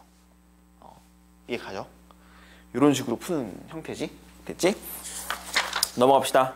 2014년 9월 평가원 문제. 자, 얘는 이제 두 개가 같이 들어있어. 이렇게 단열 실린더예요. 단열 피스톤. 피스톤도 단열돼 있어. 피스톤도 단열. 둘 다 단열이고 A 들어있고 B 들어있는데 기체 A에다가 열량 Q를 가했더니 A에다가 열량 Q를 줬대요. 그랬더니 피스톤이 천천히 이동해 정지했대. 자, 피스톤이 여기서 시작해가지고 여기까지 와가지고 정지했대요. 여기서 정지했대. 자, 피스톤이 정지하려면 피스톤 양쪽으로 압력이 서로 뭐 해야 돼? 같아야겠죠. 양쪽의 압력이 서로 같아야 되는 거야. 이렇게 보면 되는데 얘는 뭐부터 봐야 돼? B부터 봐야 돼요. B만 놓고 보세요. B만 놓고 보면은 B는 무슨 과정? B는 무슨 과정? 얘 그냥 가만히 있었는데 압축된 거잖아. 그치? 열은 A가 받았지. 근데 얘가 단열돼 있잖아. 그러니까 B 쪽으로 열이 안 넘어가잖아. 그러니까 B는 단열압축이에요. B는 단열압축. 단열압축 과정 해볼게요. PV는 nRT, Q는 델타 U 플러스 W. 얘가 0이죠. 먼저 시작이. 근데 압축됐으니까 부피 변화 마이너스. 맞지? 그리고 내부 에너지 증가. 그러니까 온도는 무조건 증가하고요. NR 일정하고 부피 감소했으니까 V가 감소하고 압력은 많이 증가했네. 이렇게 하면 단열압축 과정이지. 단열압축 과정이 설명이 돼요. 자, 그러면 이제 A로 넘어가서 봅시다. A는 Q는 델타 U 플러스 W. 열을 받았어요. 부피는 증가했어요. 온도 어떻게 될지 몰라. 아직. 그죠? 그 다음에 PV는 nRT, NR 일정하죠. 근데 보시면은 무조건 부피가 뭐했어? 증가했어. 자, 압력 어떻게 될까? 압력. A의 압력 어떻게 되니? 증가해야 돼요. 증가해야 돼. 왜냐면은 B의 압력이 많이 증가했거든. 근데 그럼에도 불구하고 정지하고 있다는 얘기는 A도 압력이 증가했다는 뜻이야. 맞죠? B의 압력이 많이 증가했단 말이야, 지금 여기서. 근데 얘네들이 정지해 있어요. 그럼 A도 압력이 증가해야지. 처음 상태보다. 그러니까 증가해요. 그럼 온도는 무조건 뭐 해야 돼? 증가해야 돼. 그러니까 얘가 플러스가 나와야 돼. 얘는 등압 과정은 아니야. 맞지? 얘는 압력도 증가하고 부피도 증가하고 온도도 증가는 다 증가하는 상태가 돼. 그러니까 등압 과정은 아니야. 그러니까 이건 5대 3대 2라고 쓸 수는 없어요. 됐지? 그런데 이제 요 문제 자체는 해석이 되죠. 자, A와 B의 기체 내부 에너지 변화량의 합은 Q다. A와 B의 기체 내부 에너지 변화량은 합이 Q야. 맞아? 보세요. 얘는 지금 이만큼이야. Q를 받아서 내부 에너지 증가하고 1도 했어요. 근데 얘는 단열압축 과정이니까 1을 받은 것만큼 내부 에너지가 증가해야 돼요. 맞지? 근데 이때 요 일의 양과 요 일의 양이 무조건 뭐 해야 돼? 같아야 되거든. 그치? A가 B에게 준 일은 딴 데로 빠져나가기 없기 때문에 A가 B에게 준 일은 B가 받은 양 전체라고. 그러니까 요 양은 뭐 임의로 얘를 그냥 X라고 합시다. 그럼 얘랑 같아야 되고 내부 에너지 변화량도 얼마야 돼? X가 나와야지. 같아야 되니까 크기가. 그래요? 그러니까 결국에는 A의 내부 에너지 플러스 B의 내부 에너지 변화와 같아야겠죠. 그래서 기억. A와 B의 기체 내부 에너지 변화량은 합이 Q다. 맞죠? 기억이 맞아요. 됐지? B의 기체가 받은 일은 Q보다 작다. B의 기체가 받은 일은 Q보다 작죠. 당연히. 얘가 A가 내부 에너지 하나 가져갔으니까. 맞죠? 비기체의 온도 증가했다. 비기체 온도는 증가하죠. 이렇게 확인을 하시면 되겠지. 됐어요? 열출입이 0. B는 열출입이 0이죠. B는. A는 근데 열을 받았잖아. A가 열을 받았는데 그 열이 B한테까지 못 가고 B 자체는 그냥 단열이죠. 그냥 단열. B 자체는. 근데 온도가 여기서 증가했잖아. 열 출입은 없었지만 2를 받았잖아.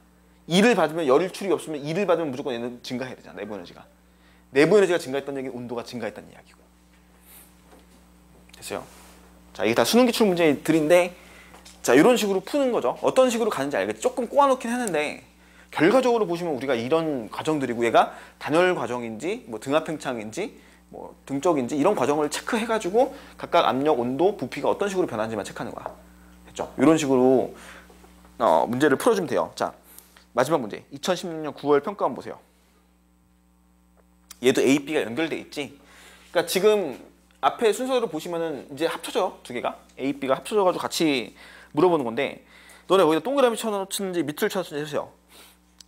피스톤이 나와 있어. 첫 번째 위에는 단열된 실린더. 자, 실린더가 단열돼 있지? 실린더는 단열돼 있어요. 실린더. 이게 실린더야. 실린더는 단열돼 있어. 열 출입이 없는 상태야.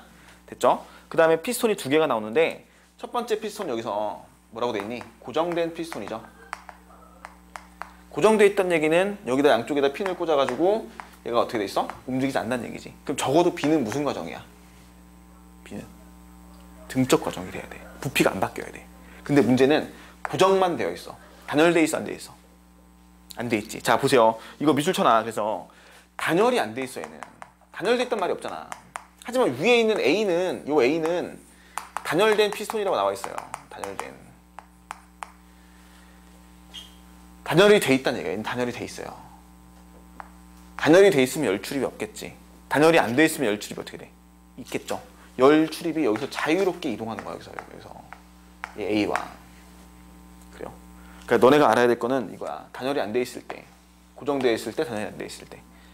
단열이 안 돼 있으면 둘의 열 출입이 자유롭게 일어나기 때문에 무조건 단열이 안 돼 있다. 그러면은 A와 B의 내부 에너지는 같아요. 항상.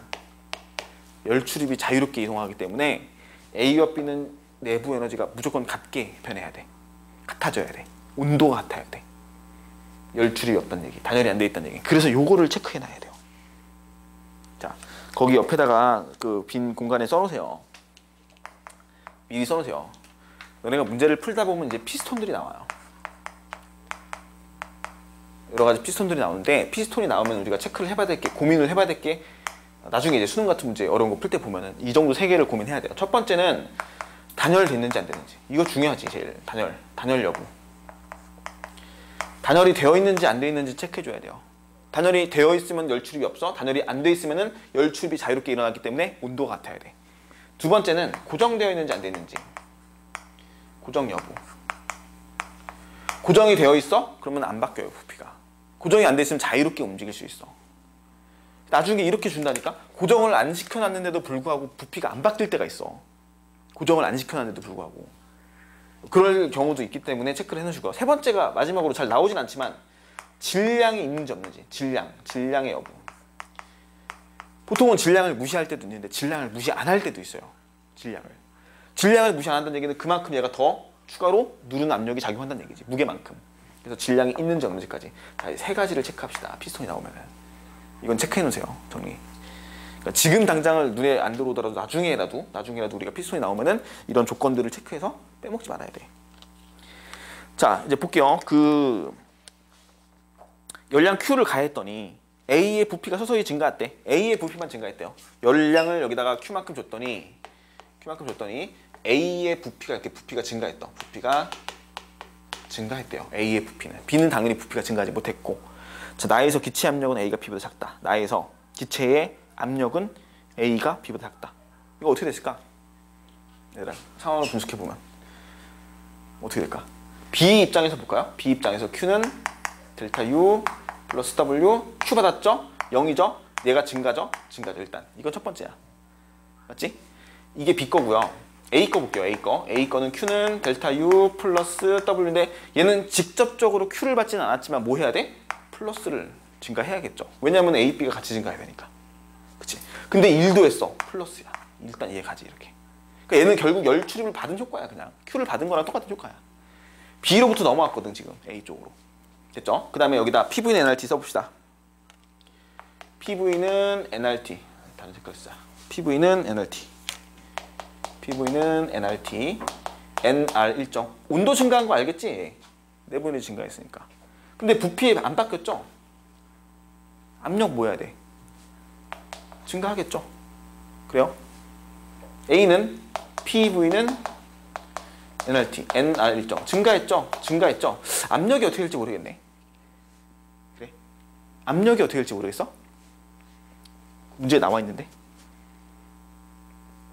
잘 보세요. 압력 어떻게 됐을까? 잘 보세요. 문제 조건에 나와 있어. 압력이 어떻게 될 거는지. 말은 없지.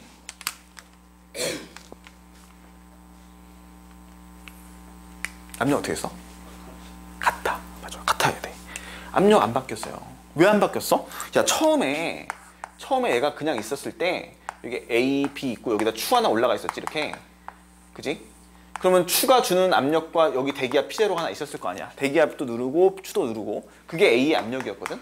근데 부피가 증가했음에도 불구하고 이 추는 그대로 유지가 되죠. 그리고 대기압도 그대로 P0가 유지가 되지. 그 얘기는 뭐야? 위쪽에서 가한 압력이 서로 같다는 얘기잖아. 그러니까 위에서 가한 압력이 안 바뀌었는데 얘가 이 상태도 정지, 이 상태도 정지라는 얘기는 압력이 같다는 얘기야. 그러니까 얘는 압력이 일정해요. 맞지? 이렇게 찾아야 되는 거야. 이걸. 조건에서. 그림에서. 얘가 압력이 일정하네. 얘는. 됐지? 이제 다 됐죠 그러면? A는 결국 무슨 과정이야? 등압 팽창 과정이죠. 얘는 결국 등압 팽창. Q를 직접적으로 받지 않았지만 등압 팽창 한 것처럼 효과를 냈어. 그 다음에 B는 내부 에너지만 증가하는 게 아니라 사실 이게 Q가 다 가는 게 아니죠. 이게 100% 가는 건 아니고 A와 B로 나눠져 가는 거야. 반반씩 나눠. 반반씩. 그래요? 자, 그래서 나에서 기체의 압력은 A가 B보다 작다. 맞아요? B는 압력이 증가했지. B는 압력이 증가했지. A는 그대로지. 그러니까 기억 맞네요. 맞지? 나에서 기체 내부 에너지는 A가 B보다 크다. 나에서 기체 내부 에너지. 틀렸죠? 둘 다 같게 증가했죠. 내부 에너지가 같다 그랬어요. 같다. 같게 증가해. 똑같이 증가해야 돼. 자, 세 번째 디귿 보기가 좀 어려운 보기였거든. 얘는 가에서 나로 되는 과정에서 A가 흡수한 열량은 2분의 1Q보다 크다. 가에서 나로 가는 과정에서 A가 흡수한 열량, 이걸 물어보는 거야. 이걸 물어보는 건데 이게 2분의 1Q보다 크냐라고 물어봤어요. 얘가 Q거든. 지금 Q를 준 거거든. Q를 줘서 A가 흡수한 열량은 2분의 1Q보다 크냐를 물어봤는데, 자 보세요. 이거는 얘네들의 둘의 크기가 서로 뭐야? 같지. 그죠? 그리고 나머지 뭐한 거야? 얘는 0이니까 얘가 하나 생겼죠. 그럼 얘는 무조건 2분의 1Q보다 뭐야 돼? 크겠지. 무조건 2분의 1Q보다 크단 말이야. 얘네들의 크기 갖고 얘가 2를 더했으니까. 그래서 A가 조금 더 해야 돼. 더 받았어야 돼. B보다는. 그래서 디귿이 맞아요. 2분의 1Q보다 크다. 됐죠? 이렇게 정리해 주시면 되고요. 이제 다시 앞장 넘어가 봅시다. 앞장 넘어가서 우리 67페이지 보세요. 67페이지. 자, 몇 가지 내용을 더 정리하고 연력학 2법칙을 넘어갑시다. 연력학 2법칙은 훨씬 더 간단해요.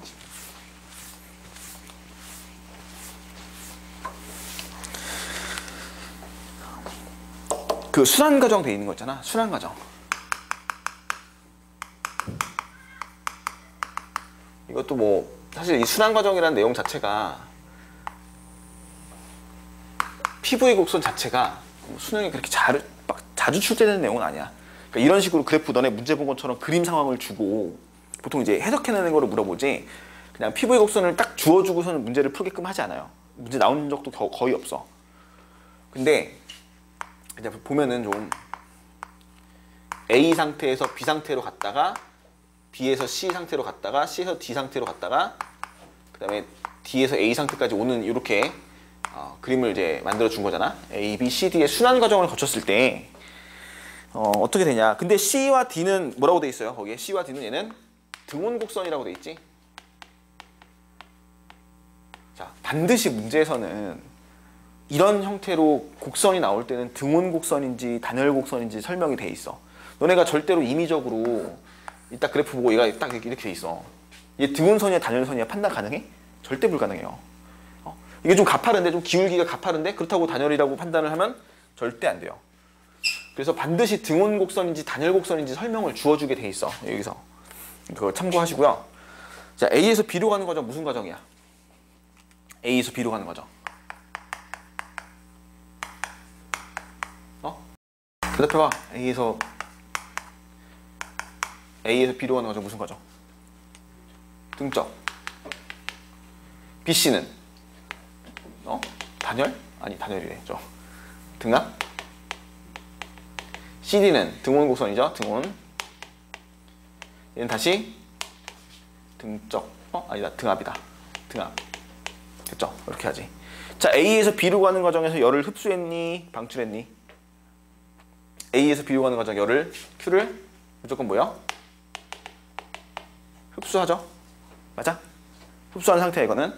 1 했니? 안 했니? 1. A에서 B로 가는 과정. 안 했죠? 그래? 자, B에서 C로 가는 과정 열 흡수했니? 방출했니? 흡수 방출. 열을 어떻게 돼서? 흡수했어요. 맞아?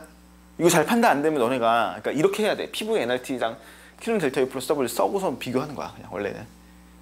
근데 지금 이제 빨리 하려면은 우리가 이제 어느 정도 이게 상황이 외워지면은 이제 편하게 할 수 있죠. W 했어 안 했어? 했지. 이게 얼마큼 했냐면은 요 밑넓이만큼 일했어요. 요 밑넓이. 요거만큼 일을 했어. 녹색 선만큼. 얘는 W가 했어요. 일했다. 자, 등온 과정에서 열 흡수했어 방출했어? 등온 과정에서 얘기해보세요. 등온 과정 흡수했죠. 얘 W는 했죠. 얼마만큼 했어? 얘는 다른 색깔로 해볼까? 여기서부터 요만큼 일을 하죠. 이 한 일의 양은 맞지? 돼서 일했어. 그 다음에 마지막 등압 과정. 이번엔 열을 뭐하니? 방출해요. W는 받았어요. 일을 받지 이번엔. 그래서 얼마 받았냐면은 파란색으로 얼마 받았어? 요만큼을 받아요. 요만큼을 받았어. 그럼 물체가 실제로 한 일의 양은 0이고 이만큼을 하고서 이만큼을 받았거든? 얼마만큼 일을 하냐면은 요 밑넓이만큼 일을 해요. 네, 노란색으로 이렇게 진하게 그린 거지. 요만큼 물체가 실제로 한 일량, 아니 기체가 실제로 한 일량이야. 이걸 우리가 알짜일이라 그래. 그렇지? 알짜일. 그러니까 이만큼 했고 이만큼 받았어. 그래서 한 번에 한 사이클이 돌아가는 동안 이 등온 곡선상에서 한 번에 곡선이 이렇게 다시 원래 상태, 처음 상태로 A라는 원래 상태로 다시 돌아오는 과정에서 한 일의 양은 이 그래프의 이 폐곡선의 밑넓이와 같아요. 폐곡선 면적과 같아. 그래서 이게 실제로 물체가 한 일의 양이다. 이렇게 판단할 수 있겠죠. 이게 순환 과정이라고. 이걸 왜 얘기하냐면은 뒤에 보세요. 이거 없던 내용이거든. 88페이지에 있는 내용. 아, 없던 내용이 아니라 물리2에 있던 내용이다. 물리2. 물론 내용은 가볍게 나와. 여기서 가볍게 나오는데 이제 엔진 열기관을 배울 거야. 이따가 열기관을 우리 연력학 2법칙을 통해서 열기관을 배우는데요. 열기관 중에서 첫 번째로 나오는 이게 지금 스털링 엔진이라는 게 나와. 스털링이라는 사람이 개발한 엔진이거든. 증기기관을 대체하기 위해서 이제 만든 기관인데 얘는 역학적인 일을, 그러니까 열 에너지를, 열기관이라는 건 뭐냐면은 열 에너지를 1 에너지로 바꾸는 장치예요. 말 그대로 우리 자동차 엔진 생각하면 돼. 열 가지고 일 만드는 거야. 근데 이 스털링 엔진은 어떤 거냐면은 거기 그거 보시면은 그 그림 나와 있죠. 뭐 디스플레이서 피스톤이랑 파워 피스톤이 해가지고 막 그 작동 가스에 의해서 여러 번의 과정을 거치면서 일을 하게 돼. 플라이 휠을 돌려가지고 이제 일을 하는 건데 두 번의 등온 과정과 두 번의 등적 과정을 가져요. 그 밑에 써놓으세요. 얘는 특징이 두 번의 등온 과정과 두 번의 등적 과정을 거치면서 일을 하는 거야. 그래서 그래프를 그려보시면 그래프가 등온선을 두 개를 그려볼게. 등온선을 이렇게 두 개를 그리고 등온 과정을 한번 하고 일단 여기서 등온 과정 일해 안 해? 여기서 일해 안 해? 하지? 우리 여기서 봤잖아. 등온 과정은 일하는 거야. 이렇게 증가하는 거죠. 그 다음에 다시 등적을 가져요. 이렇게 이때는 일 안 하죠. 다시 등온 과정을 갖추는데 이번엔 뭐 하는 거야? 일을 받는 거죠. 그리고 다시 원래 상태로 돌아와. 이렇게 이런 식으로 이렇게 그려보자. 됐어요? 이렇게. 그래서 두 번의 등온 과정과 두 번의 단열 과정을 거치면서 일을 하는 거야. 얼마큼 일해? 이 밑넓이만큼 일하는 거죠. 밑넓이만큼. 이만큼 일을 한다. 이 과정상에서 잘 봐. 뭐 예를 들어 여기 출발했으면은 등온, 등적, 등온, 등적, 등온, 등적, 등온, 등적 계속 반복하겠지. 그러니까 원래 상태로 계속 돌아오는 거야. 계속 돌아오면서 실제로는 일을 계속 하는 거죠. 이만큼의 일을 하는 거지. 이해가죠? 이게 뭐냐면은 열 에너지를 일로 바꾸는 거야 지금. 열 에너지 가지고. 이런 특징이 있어요. 특징. 되니? 스털링 엔진이라는 거는 이런 식으로만 기억해 놓읍시다. 두 번의 등온과 두 번의 등적 과정을 거쳐서 얘네들이 실제로 일을 하게 된다. 됐죠? 뭐 자세한 얘기는 사실 예전에 물리투에서는 이제 뭐 좀 심화적으로 들어가면은 이 파워 피스톤과 디스플레이서 피스톤이 각각 어떤 과정에서 뭐 일을 얼마큼 어떻게 하고 부피가 어떻게 변하고 압축되고 뭐 이런 걸 다 따졌는데 너희는 이제 그냥 이런 식의 일을 한다는 것만 기억하면 될 것 같아. 얘는 있잖아 특징이 온도차만 가지고 일을 해요. 온도차. 이거 기억해놔. 써놔 여기다. 온도차만 가지고 일을 해. 차가운 쪽과 뜨거운 쪽이 나눠져 있으면 저절로 일하는 거야. 저절로. 그러니까 얘는 연료가 필요 없어요. 스털링 엔진의 특징이 연료가 필요 없이 그냥 두 물체의 온도차만 생기면 저절로 이렇게 일을 해요. 물론 효율은 좋지 않아. 열 효율이 그렇게 좋지 않아. 막 되게 많은 일을 하지 못해. 온도차를 가지고 쓰기 때문에 제일 많이 쓰는 게 어디냐면은 너네 컴퓨터 냉각팬 있죠? 컴퓨터 냉각팬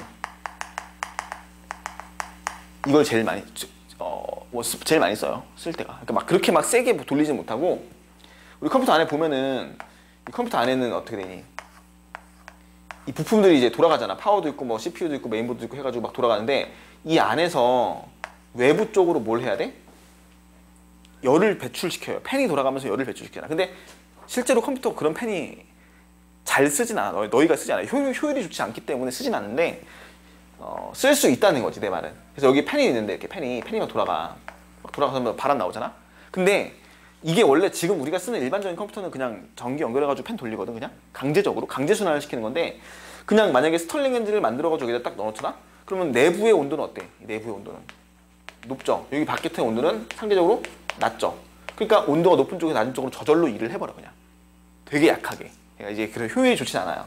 그래서 이것만 가지고는 실제로 열을 막 다 빼낼 수는 없기 때문에 전기를 연결해서 팬을 돌리긴 하는데 원리는 이렇다는 거야. 온도차만 이용해서 그냥 에너지 일을 할 수 있다는 거 기억해 놓으시고요.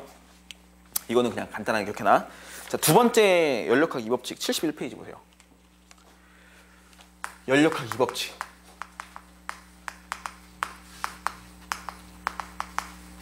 얘가 내용도 상대적으로 간단해. 여기도 엔진이 하나 더 나와. 자, 얘는 첫 번째로 연력학 2법칙이라는 것 자체가 몇 가지의 내용이 있어. 정의를 되게 여러 가지로 내리거든. 우리가 하나씩 볼게요 그냥. 첫 번째, 가역과정, 비가역과정 나와 있는데 가역과정과 비가역과정. 자, 가역과정은 뭐냐면 거꾸로 돌아가는 거야. 스스로. 자기 스스로 거꾸로 돌아갈 수 있는 과정. 비가역과정은 거꾸로 돌아갈 수 없어요. 자연 상태에서 일어나는 모든 거의 대부분의 현상들은 전부 다 비가역과정이지. 이걸 기억하시면 돼요. 연력학 2법칙은 그걸 설명하는 거야.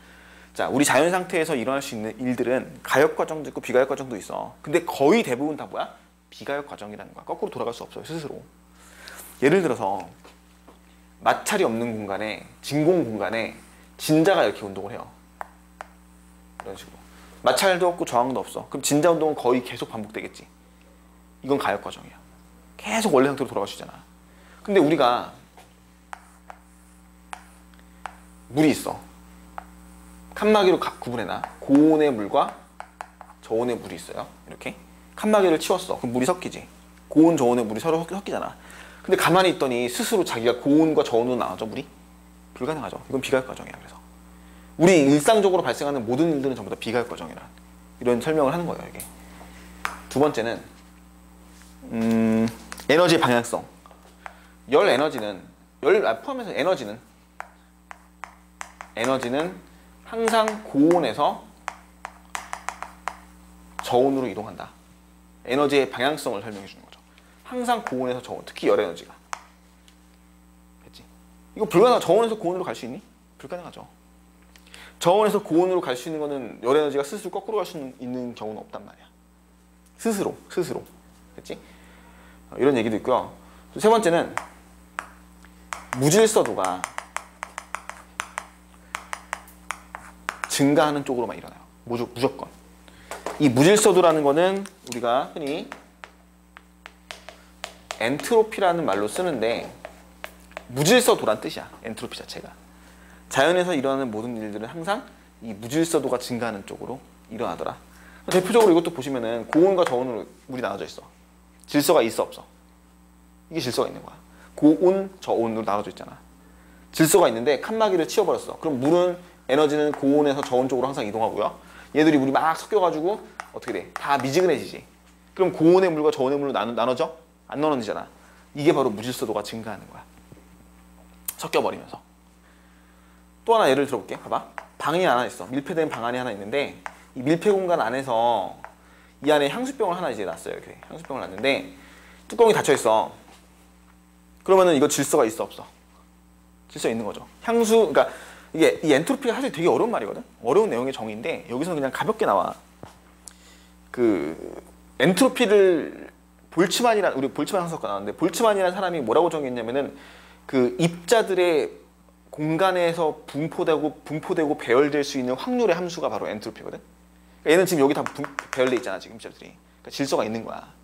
근데 향수 뚜껑을 열었더니 입자들이 어떻게 되니? 사방으로 무질서하게 막 퍼지죠. 이건 질서가 없어진 거지. 그러니까 입자들의 배열 자체가 어떻게 돼? 넓은 공간에 배열되기 때문에 이건 무질서도가 증가하는, 엔트로피가 증가하는 경우라고 얘기하는 거야. 그리고 거꾸로 돌아갈 수 있어 없어? 없죠. 불가능하죠. 물론 확률적으로 0은 아니야. 확률적으로 0은 아닌데 0에 가깝죠 그냥. 그래서 이거는 사실 너네가 되게 철학적인 얘기거든. 이거는 연력학 이 법칙은 뭔가 좀 이렇게 딱 무조건 법칙이다라고 하긴 좀 그래. 왜냐면 확률적으로 저절로 스스로 정말 엄청나게 우연한 확률로 얘네들이 갑자기 한순간 모일 수 있잖아. 다 모든 이 입자들이 한쪽 방향으로 다 이동해가지고 여기로 딱 모일 수 있단 말이야. 근데 그건 불가능하다. 불가능하다고 보자. 이런 뜻이고요. 자연현상은 항상 엔트로피가 무질서도가 증가하는 방향으로, 즉 비가역하는 과정으로만 이동을 할 수 있다. 모든 현상들이. 그런 얘기들을 정리한 거예요. 연력학 이 법칙은 결론이 뭐냐면은 에너지의 방향성이야. 어떤 반응의 방향성을 의미해줘. 연력학 1법칙은 우리 뭐였지? 에너지가 보존된다는 뜻이었잖아. Q는 델타 U 플러스 W만큼의 보존이 일어나는 걸 얘기한 건데 연력학 이 법칙은 에너지가 항상 방향성을 가지고 특정한 어떤 형태로 움직이더라. 항상 스스로 쓸모없는 형태로 전환되더라. 비가역 과정이 되더라. 무질서가 증가한 쪽으로만 움직이더라. 이런 식으로 설명해 주는 게 연력학 이 법칙이에요. 연력학 이 법칙. 됐죠? 이거는 그냥 이전 정도 내용만 그냥 알아보면 되고, 아까 얘기했다시피 연력학 이 법칙은 그렇게 이런 개념 자체를 비중 있게 다루는 게 않기 때문에 크게 정리 안 해도 되고요. 이게 나와. 이제 문제는 이게 나와요. 연력학 이 법칙이 아까 열기관 중에서 열기관을 다시 한번 정리하자. 열 효율이 나와요. 열 효율. 이게 한 문제로 나와요. 드문드문하게 열 효율. 열기관의 열 효율. 아까도 얘기했었지. 이 스털링 엔진 자체가 온도차에 의해서 일을 하는 거야. 열 에너지를 일로 바꾸는 게 열기관이야. 그래서 열 에너지를 통해서 일 에너지로 전환을 시켜요. 됐지? 그래서 이제 보시면은 한 번에 저런 순환 과정을 거쳐가지고 열 에너지를 줬을 때 Q를 주고 방출되는 상태에서 반드시 흡수랑 방출이 일어나야 될 거 아니야. 열이 들어가는 쪽과 나오는 쪽이 있어야 돼요. 그래서 엔진의 이게 열기관이야. 열기관을 보시면은 반드시 고온부와 저온부로 나눠지고 반드시 열이 출입되는 쪽과 뱉어지는 쪽이 나와야 돼. 이런 어떤 한 번의 그 순환 사이클을 통해서 Q가 들어가 방출돼. 그래야지 일이 되거든. 열을 준 것만큼 일을 하는 거잖아. 그런데 여기서 공급하는 열 에너지 양을 그럼 우리가 Q1이라고 합시다. 여기서 나오는 양을 Q2라고 합시다. 그럼 Q1만큼 열을 줘서 Q2만큼 방출이 나오는 거잖아. 근데 그 중에서 열기관은 그 중에서 일부를 뭐로 잡는 거야? W, 1로 바꿔주는 거야. 됐지? 그럼 이때 열기관의 열 효율 2라고 합시다. 효율이 얼마냐면은 Q1분의 그냥 W예요. 열 효율은. 그치? 만약에 100을 줬어. 근데 여기서 60만큼 일을 해요. 그럼 얼마야 효율이? 아니지. 60%잖아. 그죠? 100 줬는데 60만큼 일하면 60%잖아. 나머지 40은 반드시 벌어지겠죠. 이렇게. 이거 얘기하는 거야. 그래서 2는 열 효율은 Q1분의 W. 근데 W 자체가 얼마냐면 Q1-Q2란 말이야 무조건. 그래서 Q1 마이너스 Q2 Q1분의 이렇게 되겠지? 이렇게 정리하면 열 효율 관계대식. 이게 문제에서는 이거밖에 없어요. 이 끝. 문제 자체는 열 효율. 자, 그 밑에 72페이지에 밑에 보시면 문제 나와 있지. 이거 바로 보세요. 봐봐. 2015년 6월 평가 문제. 그림은 온도가 T1인 열원에서 10kJ를 흡수하여 W만큼 일을 하고 온도가 6kJ인 열을 방출하는 열기관을 모식적으로 나타낸 것이다. 야, 10kJ만큼의 에너지가 들어갔죠. 6kJ 나왔죠. 그럼 W 얼마야? W 얼마야? 4kJ. 열 효율 얼마야? 얼마? 0.4. T1이 커, T2가 커. T1이 크죠. 맞지? 이런 식으로 이 문제에 수능이 나오는 거야. 모의고사는 딱 열기관이 이렇게 나와요. 이런 내용은 나오지 않아. 여기다 몇 가지 더 씌울게요. 너네가 사실 여기는 조금 변수가 있어. 너네한테는. 이거 통합하게 나오죠. 너희한테는 조금 변수가 있어. 이거는 바로 뭐냐면은 이 열 효율이 조금 더 나와. 지금보다. 그러니까 예를 들면 스털링 엔진도 안 나오던 내용이었고 이 카르노 기관이라는 것도 안 나오던 내용. 이거 물리투 내용이거든. 그러니까 조금 더 기억을 해주는 게 좋아요. 열 효율을 구하는 식은 이건데, 자, 여기다 몇 가지 더 첨언을 할게요. 봐봐. 첫 번째, 열 에너지에서 일로 에너지로 바뀌는 거. 근데 물론 이것도 지금도 설명하는 거긴 한데 4번 추가할게요. 열 에너지를 일 에너지로 100% 전환시킬 수 있다 없다? 불가능하다. 그죠? 100% 전환이 안 돼요. 그 왜 안 되냐면은 Q를 100을 줘. 얘가 100이 나왔어. 얘가 그럼 0이 되지. 불가능하죠. 뭐 때문에 불가능해? 뭐 때문에 불가능할까? Q2가 0이 될 수 없거든, 절대로. 열은 항상 고온에서 뭐야? 저온으로 흘러가야 되잖아. 그지? 어쨌거나 무조건 한쪽의 방향성을 가지고 있어야 돼. 에너지, 이 연력학 이법칙 내용이 그런 내용이야. 근데 고온에서 저온으로 흘러가지 않고 다 일로 간다는 거는 불가능하다는 거지. 즉, Q2가 0이 될 수 없어요. Q2가 0이 되는 건 불가능해. 됐죠? 그래서 Q2가 0이 될 수 없기 때문에 열 효율은 100%가 될 수가 절대로 없어요. 그치? 근데 거꾸로 이건 알아두세요. 일 에너지를 열 에너지로 100% 전환시키는 거는 뭐예요? 얘는 가능해요. 일 에너지를 열 에너지로 100% 바꿀 수는 있어요. 하지만 거꾸로 열을 일로 바꾸는 건 100%가 불가능하다. 이렇게 정리해 놓으시고요. 이제 또 하나 더. 이상적인 열기관.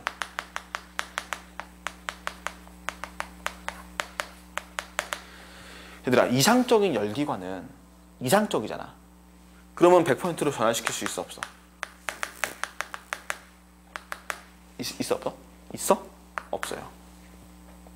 그러니까 이걸 혼돈을 가지면 안 돼. 이상적이란 말에 우리가 이상적인 건 솔직히 불가능한 거잖아, 우리한테는. 그러니까 아무리 이상적이어도 이거는 불가능해. 근데 이상적이라고 좀 100%가 될 것 같은데 연력학 법칙상 절대적으로 이거는 절대적으로 불가능해요. 절대적으로. 이상적인 열기관 없어요. 연구기관 없어요. 절대 없어요. 이거 이 얘기는 할 얘기가 많은데 참 연구기관이 나오잖아. 가능하니 불가능하니? 절대 없죠. 절대 불가능해요. 절대 불가능. 아직도 연구하는 사람 되게 많아. 다 부질없는 짓이죠. 이게 얼마나 심각한 얘기냐면 이게 사람은 내가 늘 하는 얘기인데 배워야 돼. 배워야지 뭔가를 좀 알고 더 보일 수 있는데 이런 거 이거 있잖아. 지금 설명하는 거 몇 가지 사례들이 있어요. 내가 가끔씩 얘기해 주는 사례들이 있는데 좀 말도 안 되는 사례들이 있어. 일단 이상적인 열기관 설명하고 할게요. 봐봐. 이상적인 열기관은 뭐라고 하냐면 카르노 기관이라고 그래. 카르노란 사람이 고안한 기관이야. 결론부터 얘기하잖아. 이상적인 열기관은 효율이 60%가 안 돼요.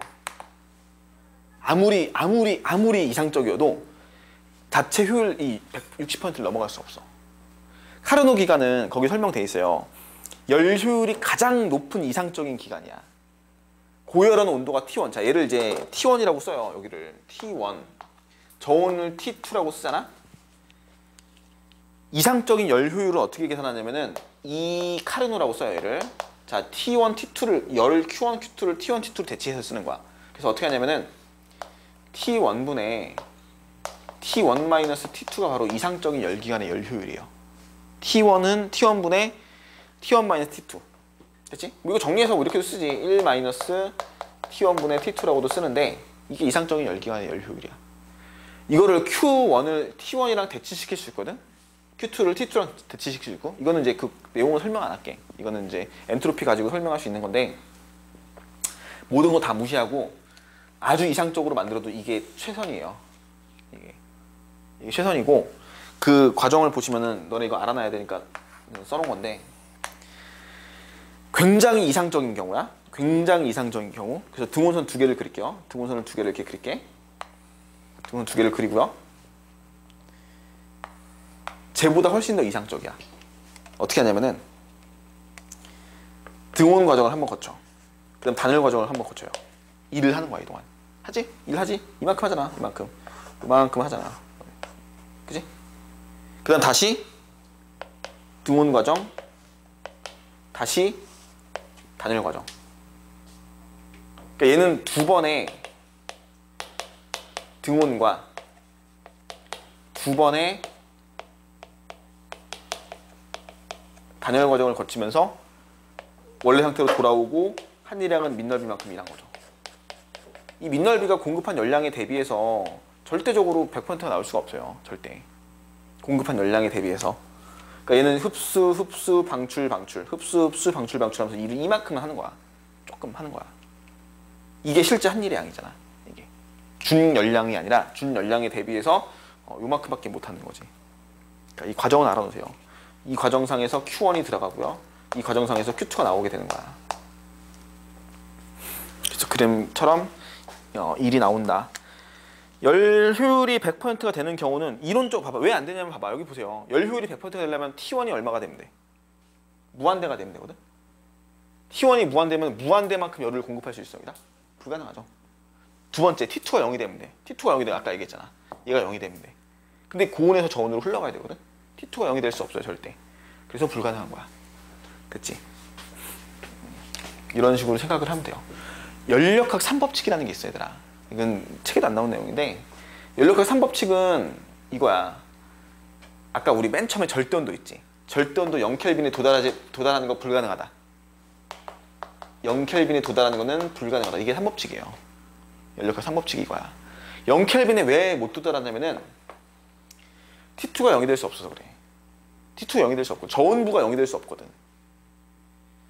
가장 낮은 저온부가 0이 될 수는 없어요. 절대. 그래서 0켈빈에 도달하는 건 불가능해. 연력학 법칙상 불가능한 거야. 거기 3번에 연구기간 나와 있죠. 너희. 연구기간 보시면은 1종 연구기간이 있어. 1종 연구기간이 뭐야? 저기다 써. 1종 연구기간. 이거는 1법칙이 위배돼서 못해요. 1종 연구기간은. 2종 연구기간은 2법칙이 위배돼서 못해. 1종 연구기간 이거야. 근데 되게 들으면 그럴듯하거든? 이 펌프가 있어요. 펌프로 물을 퍼올려. 물이 쭉 가가지고 물이 떨어지면서 물레방아를 돌려요. 이렇게 물레방아 이렇게 있는데 이제 물레방아를 돌리는 거야. 쭉 돌아가. 물레방아 돌아가면서 뭘 만들어? 전기를 만들어. 발전해서. 그 다음 펌프를 또 돌려요. 그거 가지고 물이 또 올라가.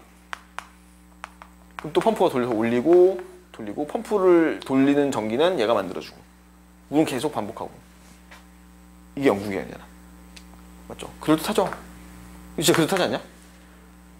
가능해? 불가능해? 불가능하죠. 왜 불가능하냐면 일단 첫 번째 마찰저항 있죠. 두 번째, 얘가 발전해서 만드는 전기 에너지는 이 낙차 에너지보다 훨씬 못 미쳐. 열 효율이 100%가 될 수 없기 때문에. 그치? 그래서 무조건 얘가 100이 필요하면 얘가 100만큼을 공급을 못 해주는 거야. 실질적인 효율은. 그래서 이게 불가능하죠. 1종 연구기간.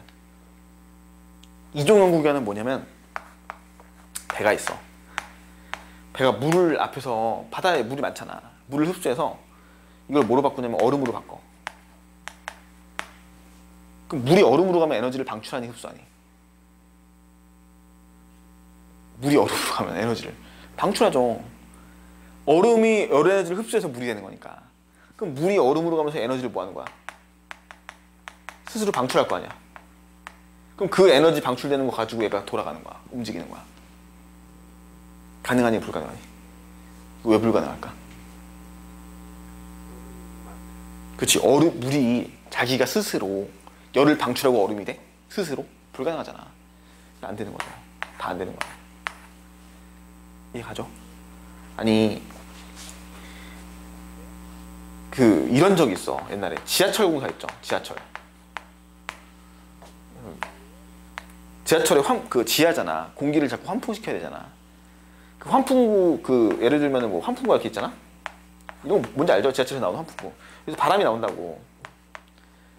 뭐를 했냐면은 여기다가 팬을 설치하자. 팬을 설치해서 전기를 생산하자.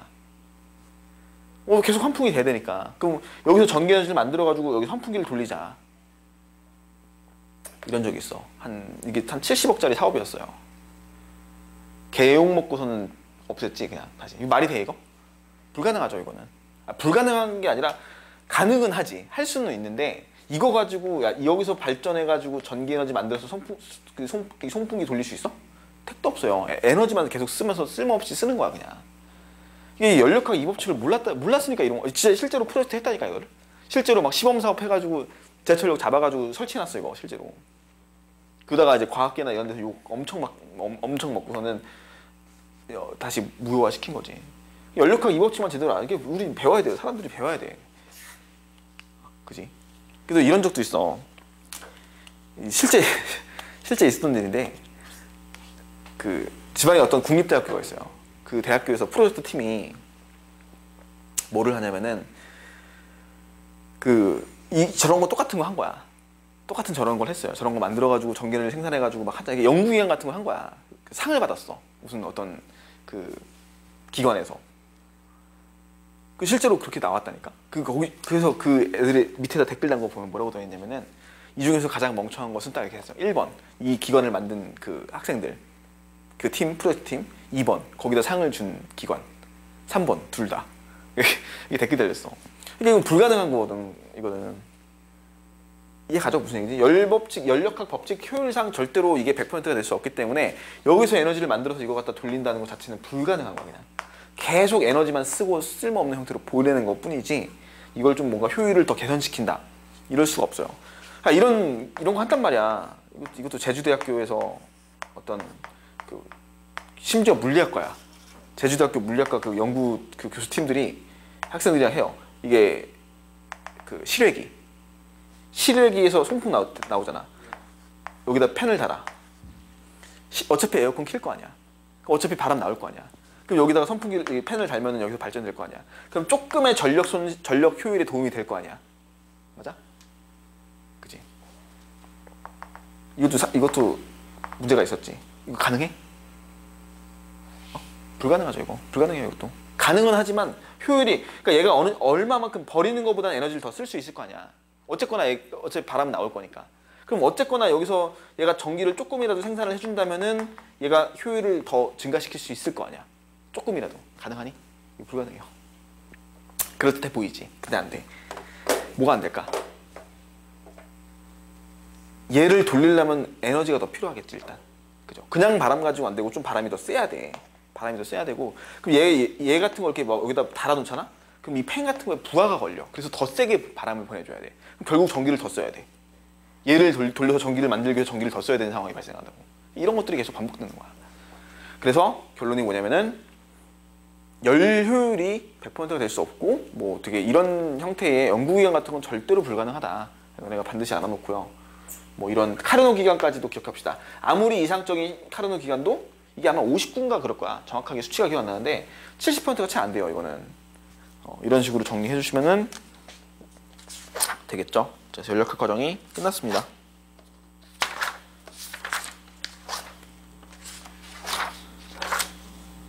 자, 좀 쉬었다 할게.